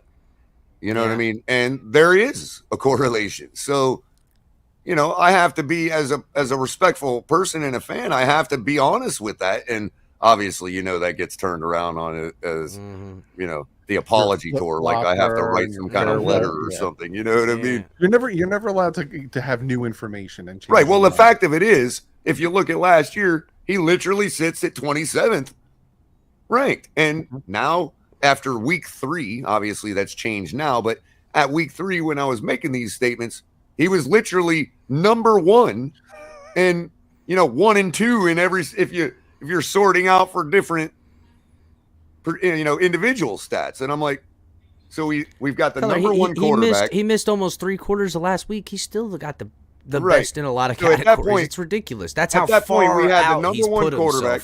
In his, we had the in his number 1 progression. wide receiver, and we had the number 1 seed in the AFC at that point, and beating quality opponents. Yet we're supposed to be thought of as idiot fans because we expected to roll the Bengals, or I expect to roll the Jets, backup quarterback or not. I trust Teddy enough to deliver the football. So, I honestly believe anybody, like, it's not a matter of trying to disparage Tua or equal somebody else to Tua. It's saying that this guy can also has a skill set that's, quality enough with this offense to put up a large number of points on a team. Well, it seems tailor-made. I mean, let's be real. It's been tailor-made from the coach, how they coordinated all this, to the weapons they brought for him. It seems a lot of they really sold out to trying to make this work with Tua, and rightfully so. I mean, they really didn't do the guy much favors in the first year, second year, stuff like that. Allowing the narratives to continue shopping and stuff like that made it easy for people to envision a life without him. Or, I mean, listen, when the whole organization's looking at different quarterbacks every year since they got him, you better get ready for someone else as your quarterback, because that's what I'm looking at potentially happening. And look, there's a lot of egos involved. We can relitigate the argument to the ends of the earth as to whether a quarterback should need all those weapons or not. But the fact of it is, we're here and we're at wherever we're at, and Tua is utilizing. Well, on the flip side to that, Color, is it's that a moot point at this point. Those you know weapons, what I mean? Like, we're winning. Those weapons, Tyreek Hill, being one of them, obviously. That's actually an added pressure if you want to be real. Like, that's more pressure on Tua, again, to deliver. Sure. And it's kind of the thing when we go back and when we're looking at Herbert versus Tua as far as us drafting him, to me, it was like, wait, I think Tua in the big moments is going to show up where Herbert's not going to show up. And now it seems like in the biggest pressure cooker of all time, when it's a make or break year, we're bringing the talents, you better show up, all this stuff, he has. And so it is a shame. I really wish we were watching him come out. And it was getting consistent too. Like, Doug, the whole reason, and I know I'm probably being a little selfish here. I've said enough of my enough of the righteous things about what I feel about Tua and his recovery. I don't need to, pander to anybody. So I will say this though, like, from the selfish standpoint, like, the Bengals was supposed to be the game where it was like the last checkbox for me. It was like, now you have a chance to capture my faith and do it a 4th time in a row. You know what I mean? And the position that it would have put us in, being 4-0, having just beat the teams we beat, it's like, man, you know what I mean? I just know. And this time, one of these times that I won't push against people that say, oh, it is a fact that we would have won that game. It probably is a fact that we would have won that game simply because the continuity would not have been lost. I would say this, the way Tua plays in the fourth quarter tells me we would have won that game. The way he has always played, even the fact even of in it is, the they years only before. put up 27 on us. We could easily put more than 27 points on the board. So, and Tua has proven that now consistently. Tryhard makes a good point. Ross will be back that week too against Flores. I know. Look how great the team and organization's been with Ross not around meddling. I know, right? Look how great. Hey, I'll just echo the words of TD. If Tua proves me wrong, I'm gonna be happy because we winning. That's right. Can't prove me wrong because I'll just backwalk everything. So yeah. You know how it is. I think I've successfully done it, man. Thank you, Pro Football Reference, for helping me walk back to the Tua train. There are some that, even with Tua winning, even with Tua being successful, won't back it. And there's one in the chat that I've noticed that I love him too. Won't. That same person also celebrated Tua's injury, which bothered me. And there were some in the fan base that celebrated Tua's injury. And it's that section of the fan base that bothers me. Like, how do you not like, and I've said this, how do you not like Tua? And people are like, I don't not like Tua the person, it's the football player. They're one and the same. Like, if you don't like Tua the person, you don't like Tua the quarterback. And I don't understand rooting against your own quarterback, and I don't understand rooting against your own team just to fit your narrative. Like, that's why I like Color so much, because he'll come out and say, I was wrong. I would, if Tua came out and he fell flat on his face, I said I was going to give him 4 weeks to tell me whether he had it or didn't. And I made my video. If he came out and fell flat on his face, I would say it's time to move on. It's absolutely time to move on.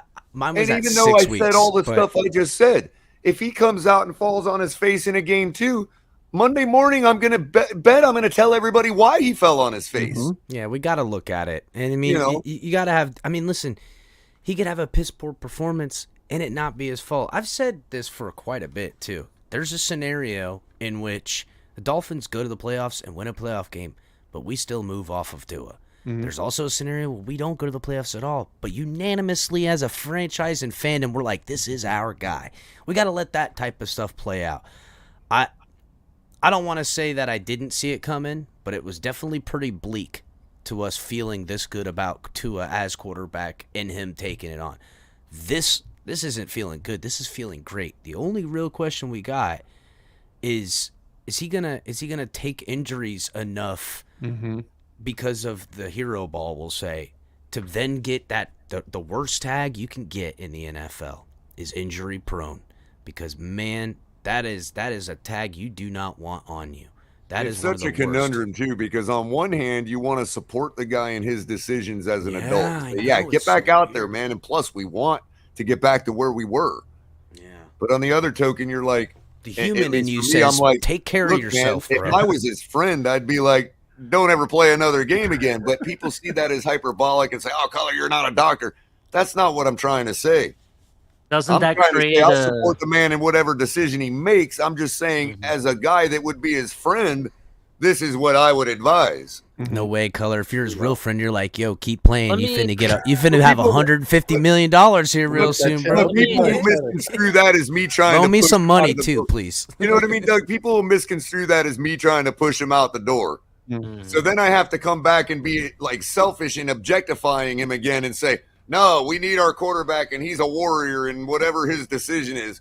Oh, man, sometimes people have to be saved from their own decisions. That being said, I'm a staunch supporter of here's a great question. So, you know what I chat. mean? Hey.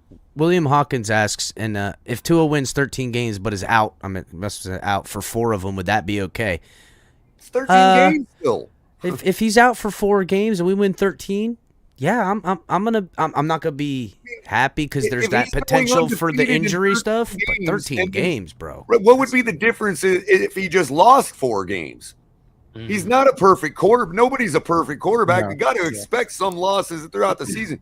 So if he's 13-0 and the 4 losses we got are when he's not in there, I'm sorry, that's good. I'm like, just figure out a way to keep this guy in there every game. Stop messing around. Get more offensive linemen. Do whatever you got to do. This guy needs to play every game, so we'll win them all. Let me ask you guys.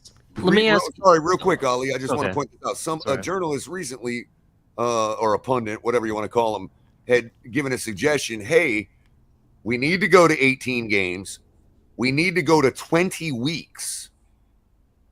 In 2 weeks off, where each player is forced to have their own bye week when Color, that was my take not that long ago. That guy stole my take. It was. That was my You take, watch the Color. show, He that's stole. the- This More happens proof- all more the time, proof that Doug. These These guys guys watch are our show. stealing. What can I say? Doug, watch out. You start trying to make some adjustments, they're going to steal that stuff. I'm sure you've heard, you're like, I said this 2 weeks ago. What is wrong with these people? What were we going to say, Ali? No, you guys mentioned the injury prone tag. Do you guys count concussions towards being injury prone? So I don't necessarily.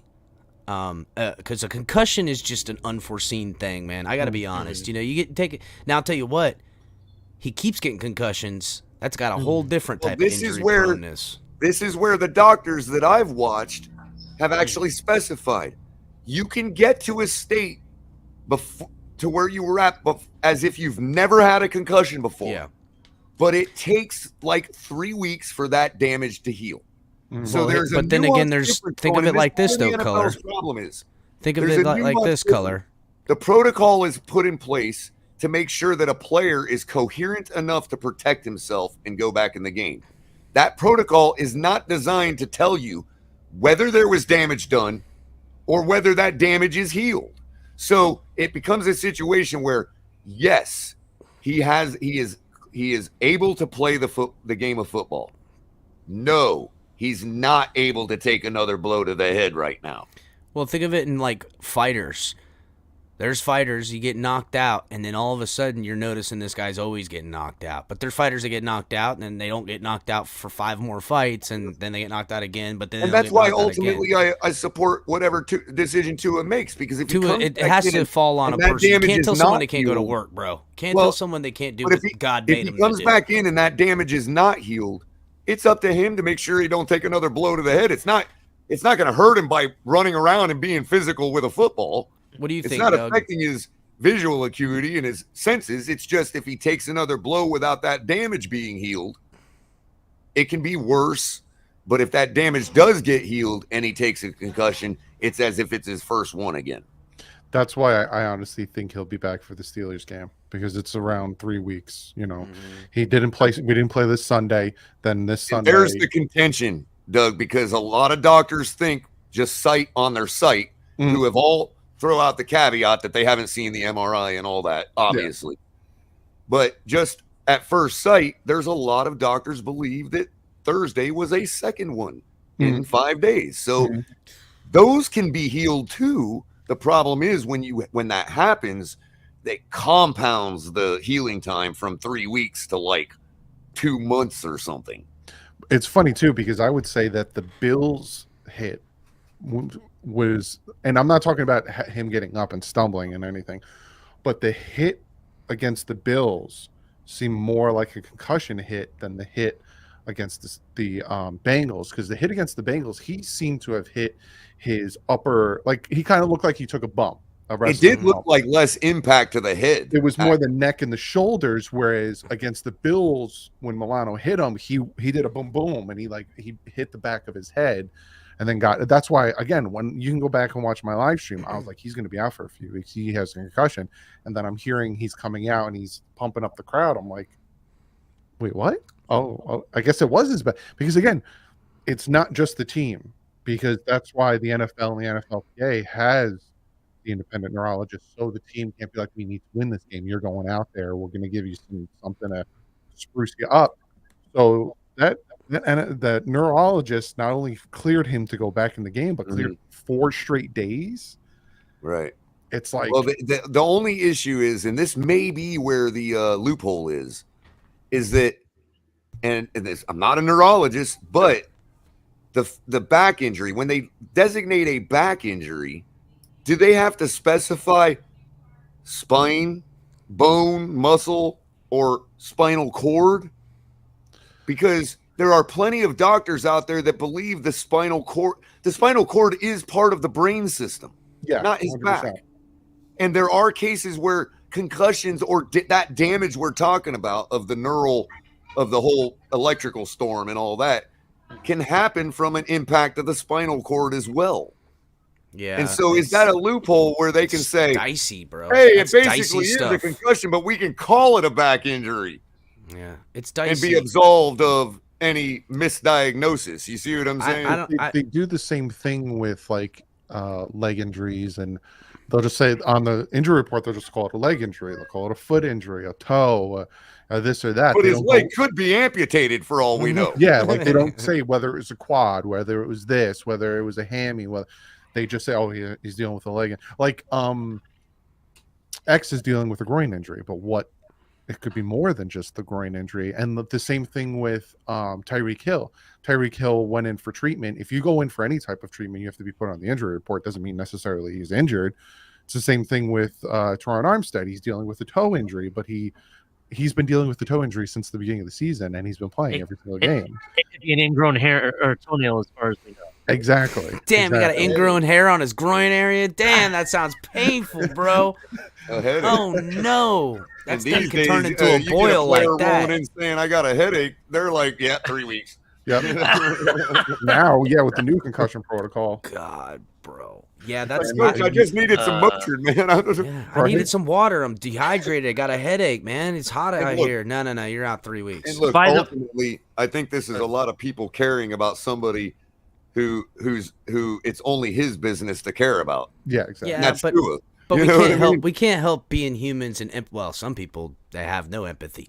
But I do want to tread carefully because I've said it 10 times. I want to see Tua more than anything, especially how he's been rolling. I want to see if it continues. I want what I wanted last year. I want to know at the end of the year, playoffs or not, I just want to know that I feel like I have a franchise quarterback because we live and die in the NFL by your quarterback. It's all facts. Everybody knows you ain't got a quarterback. You damn sure you might as well not have anything. You know what I'm saying?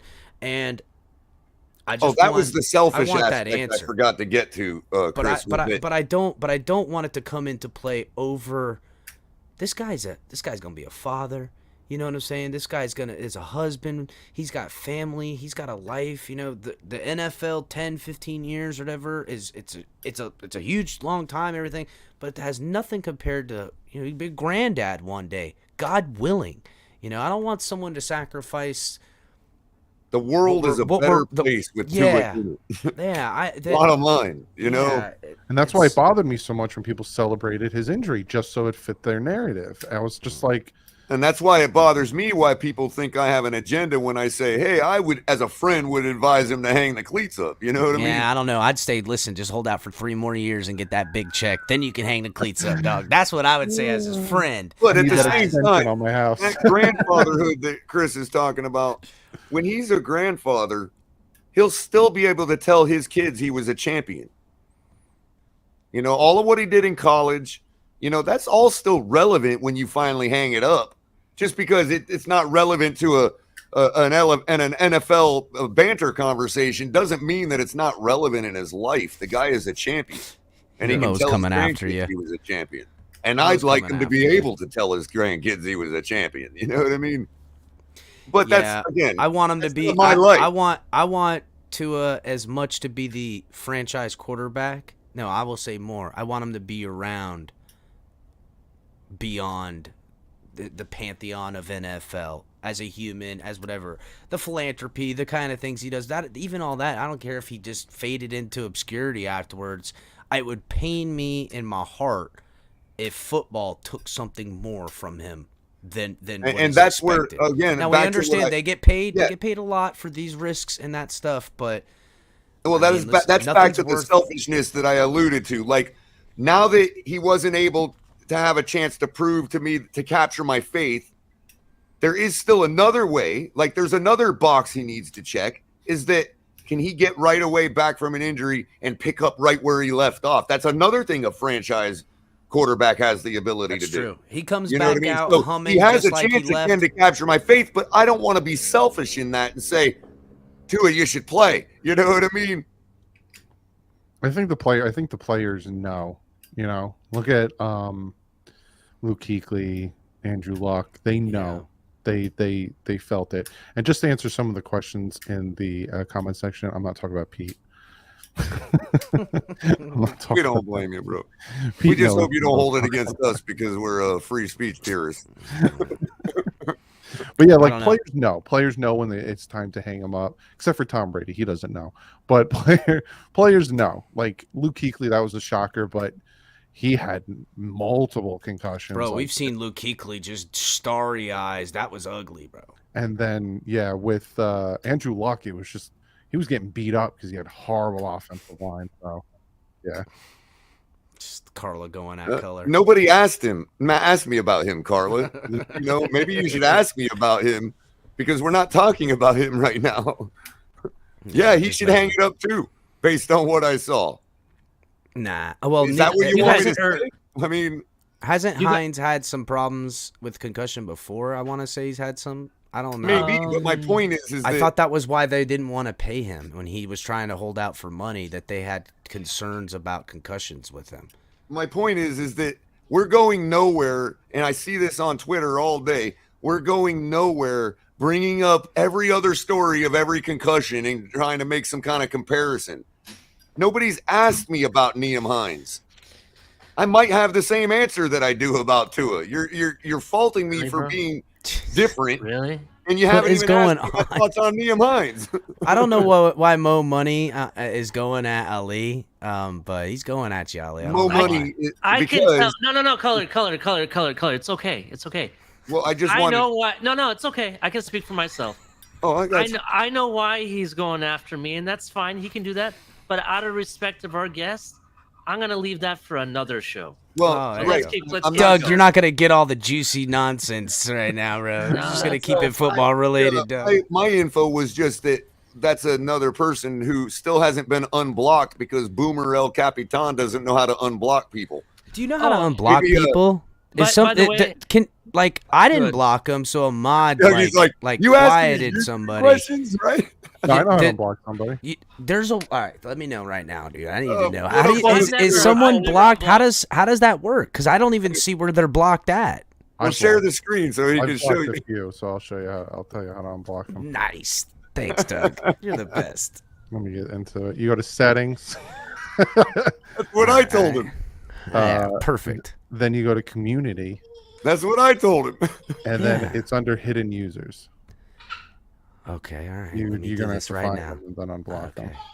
All right. I'm going to do this right now. I'm pulling up. See, now your eyes work because Dougley told you to get there. Settings, community. And then it's under hidden users.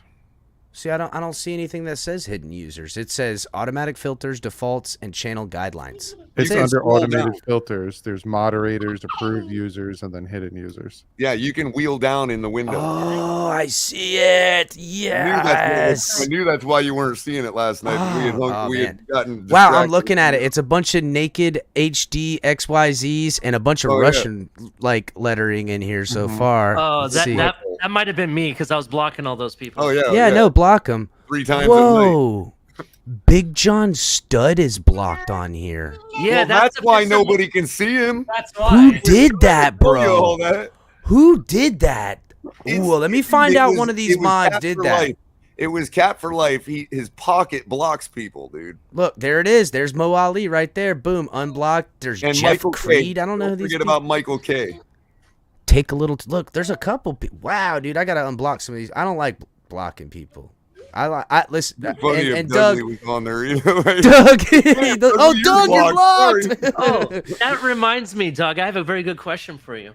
What's up? Has Gesicki unblocked you yet? Because I know that was a big issue. No. Still not blocked. Oh man. Still not blocked. No, and bro, I had a color.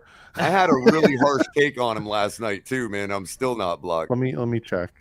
I'm not blocked by Gesicki, and I haven't pulled any punches. I don't even understand why he even blocked you. I've been a fan of your show, by the way, Doug, for a long time, and I've been watching for a while, and I remember that. And so when we're talking about blocked people, I'm like, I had to mention. I think it's because, and I don't want to toot my own horn, but I think it's because toot away, bro. He was up for a new contract and everything, and I think he went through all people like me, like YouTubers and stuff like that, and he probably saw, oh, this guy has, I think at the time I had around 9,000 Twitter followers or whatever, and he was like, I don't feel like listening to it, because he started blocking a lot of people out of nowhere, and I never tweeted at him, I never messaged him, I never anything, and then all of a sudden I was blocked, so I was like, what did I do? So apparently, for some reason, is his a lot algorithm his I just want algorithm to factors you in a shout certain out to the way. mods right now. There's quite a few people blocked in here, and I don't like that. I might have to reassess my mod situation. I got a big AB's strict not blocked. rule against not blocking. Yeah, I'm still now there's only a few things that you can get blocked on the channel, Doug.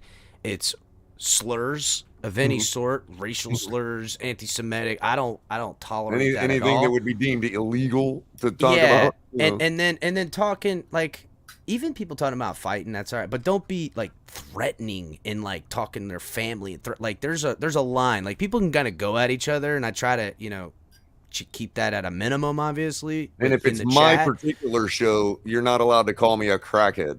Yeah, we don't like that either. I don't like people calling people crackheads and meth heads and That's just where I weird draw shit the like line. that. What can I It's say? just- You know? Yeah, there's gotta be a little bit of civility. Like it is YouTube, it is the internet. Like I get it, people troll. That's part of fun. In fact, I love it. You know. And by the way, the chat is about to flood with everybody calling me a crackhead. Just so you know. No, they're not. They're not gonna. No, do that. no, they will. Just out of spite, just to fun with me. You know. Bro, there was like 15 people like blocked that shouldn't be. That makes me upset. I don't like that. I'll have to check this more often. Thanks, Doug. I personally, because again, my mods will block people, but I tell them, derogatory things and like racist things, and that's some bad stuff. You can tell when someone needs to be blocked or not. But I always tell them I block them. Time them out, let me know, and then I block them. I'm the judge, jury, executioner.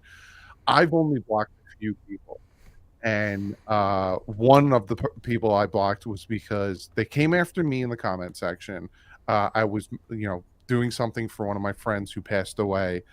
See, Brian. that's bad taste, bro. Right there, already. I was putting together a fundraiser for his wife and his kid, and then I went into I did it before my video, and then I went into my video, and he came at me saying I was fake, and I can't believe. So I ignored it, and then I started ignoring him, and then somebody in the comment section asked me a question, and again, I don't go live, so I'm reading these.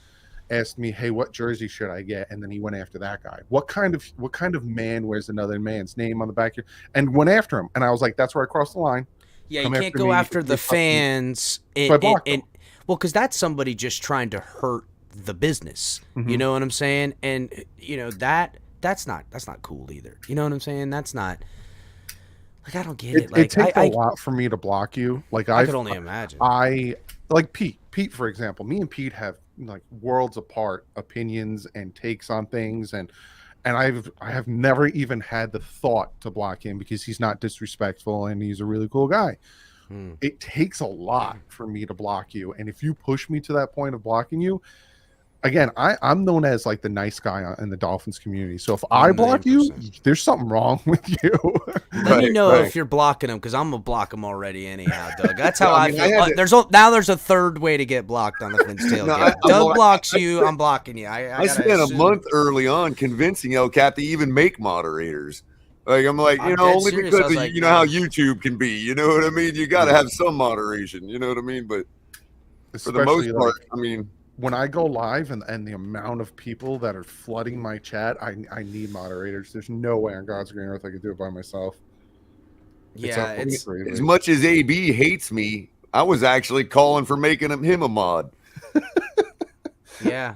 Just because it was like I wanted to reverse psychology him. You know what I mean? Like how much to time out, Ali? No timeouts while we got special guests on. We could time. You know what? He's right. He's paid for it, Ali. You got a 5-minute timeout, dude. I'm just busting your chops. No timeout right now. Also, Ali's got the recovery money already banked, with plenty of donations in the past. Yeah, so. You know what, Ali? Yeah, Ali's got fighting money.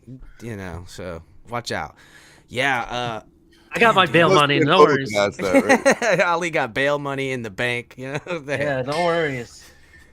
Yeah. Man, it's now we got 2 Mo's because you unblocked Mo Ali. Now we got 2 Mo's. Now he can do it to him with 2 accounts. Hey, as long as he's paying on both accounts, that's cool. Well, I didn't even know anyone was blocked until I was, watching I forget whose show I was watching, and they were like, "Hey, man, I'm blocked on your channel." I'm like, "What? You're blocked on my channel? What?" You know, I didn't know that was happening. I'm sure it was accidental. We do know, like, one of the mods, Cap for Life, his phone in his pocket will press buttons and it happens and stuff like that. So, I actually had to take Caps for Life's mod away just to prevent that from happening. He will get it back. I just gotta, now that I know how to handle it. Really, Color? Now that I know how to handle it, Ali versus Ali. Well, then Man. MC one-ups my joke and says Ali's greater than Ali. Hey, moving like a butterfly, stinging like a bee. What can you say? Doug, I didn't know how long you wanted to hang, man. We're probably gonna go for a little bit while longer, like another hour. I didn't know how long you wanted to chill for. I didn't know. I know another 20. All right. Yeah, hell yeah. All right, let's get into Coming in the with mission, another man. cool The shirt wife on, gave by me the the way. night, so. Oh, word, awesome. word. Damn, and you get to go. You get Sunday too. Man, That's you must. it. That's it. Right back to I'm not cracking going to the whip. Miami, so she was like, "I'll do a little." All right, yeah, go have fun. Actually, Doug, I want to ask about that. So you've been to, I know you went last year to MetLife, right? Last year, and you're going this year. It sounds like. Tell us a little bit more about your experience there at MetLife Takeover specifically. Like, There are way more Dolphin fans than there are Jet fans. Like, really? yeah. And last year was the first time I went as Dougley Durong, right? Because I've been doing this since 2018, and I have not. I haven't been down to I haven't been down to Miami, nor have I been to MetLife since last year, since I started the channel. So I didn't know what to expect. You know, I don't know if someone's going to recognize me. I don't know.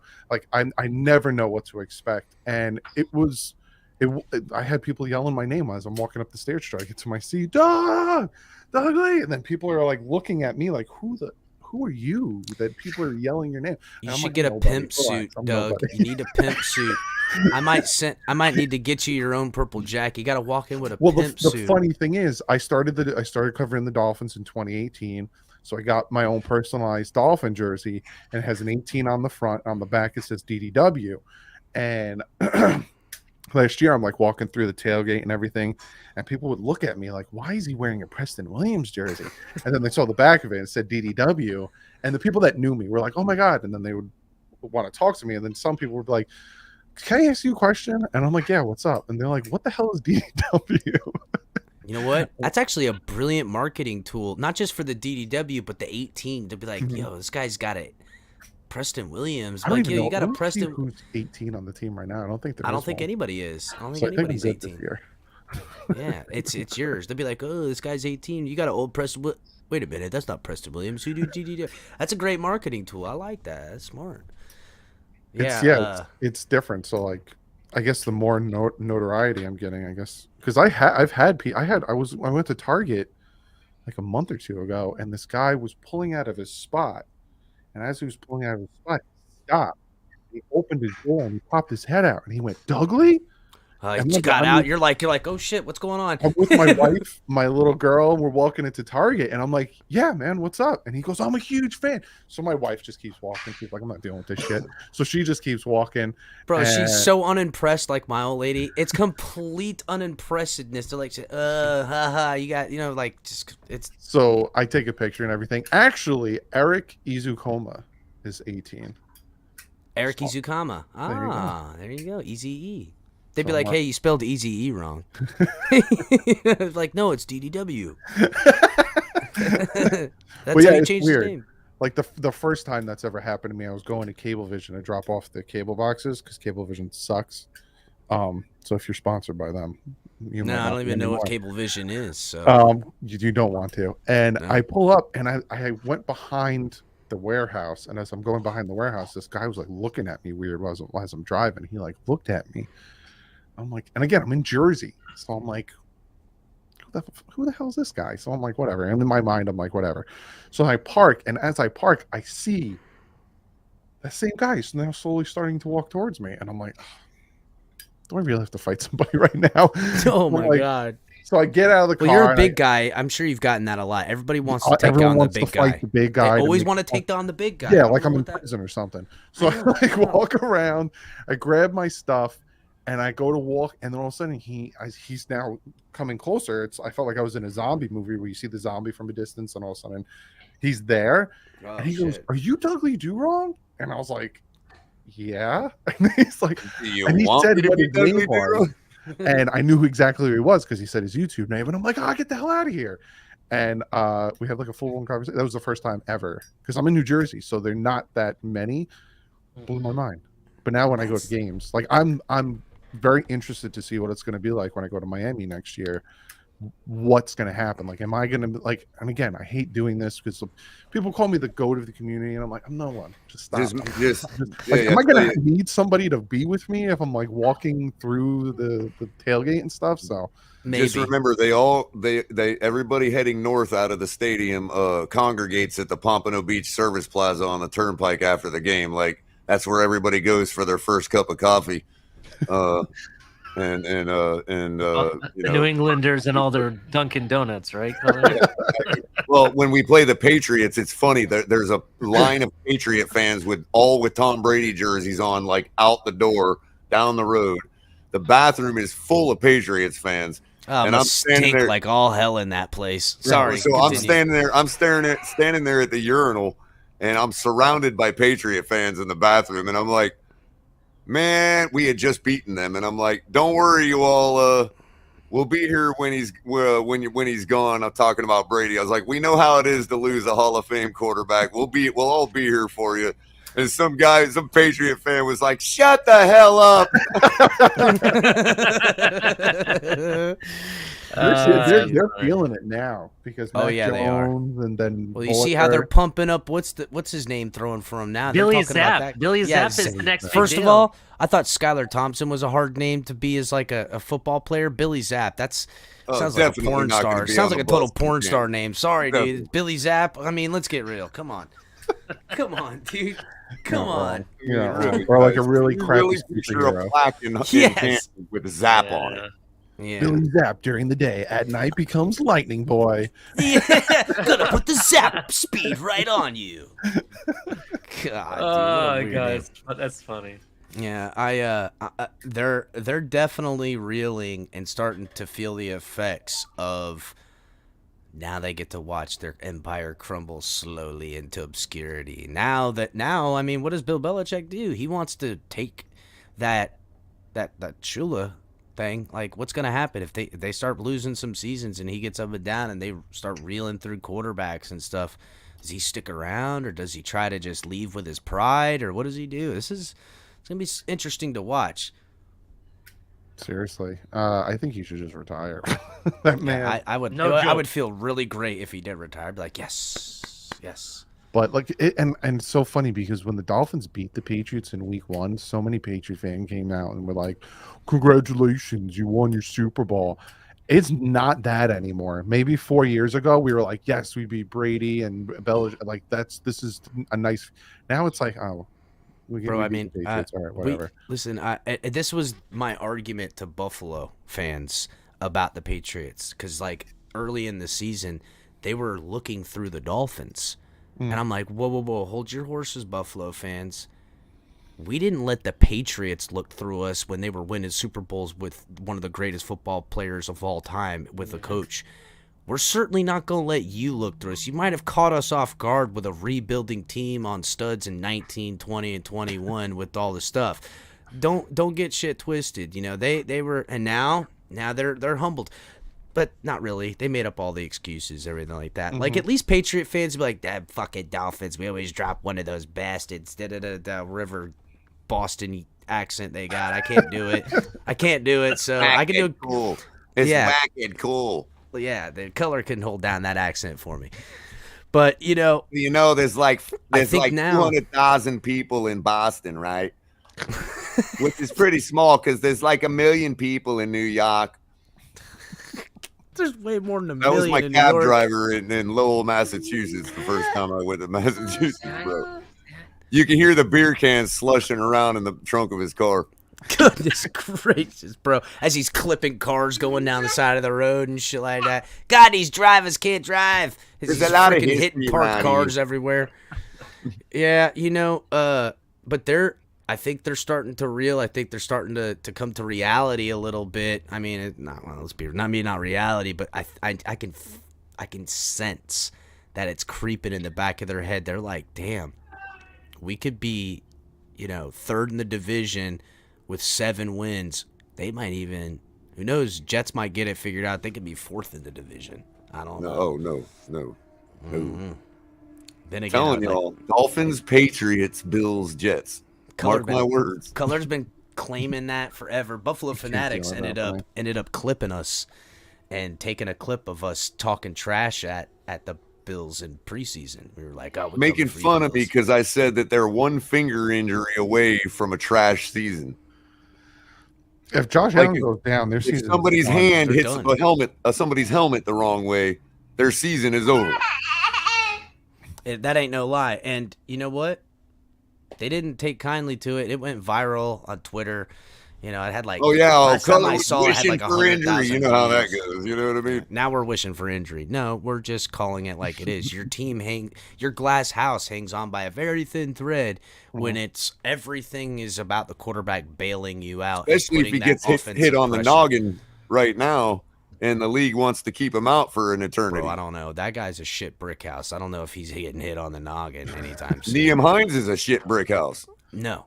Dude, Nyheim Hines is not 6'4", 200 whatever. No, but he's huge. Taking those hits his whole life.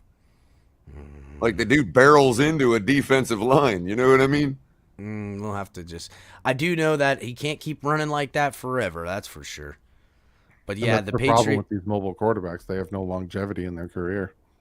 I'm glad you can say that about Josh Allen because you're about the only one besides us that's like, hey, can we talk about the same thing for Josh Allen too? Even though he's got to Lamar. Yeah, as we do to Lamar, which it feels like a little bit of a double standard when that's never the case. Josh Allen runs the ball. It's, wow, look at that savvy move.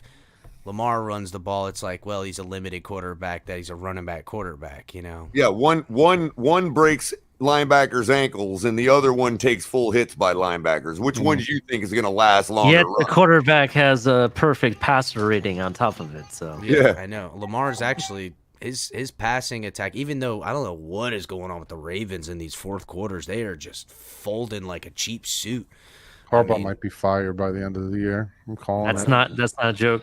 I don't think so, man. I think remember not too long ago there was this big whole thing about he needed a new contract, and then the offseason came and he still didn't have a new contract, and then all of a sudden it was like down to the wire where they were like, all right, we're going to give you a new contract. So if things keep going the way they're going, I would not be surprised if he's gone.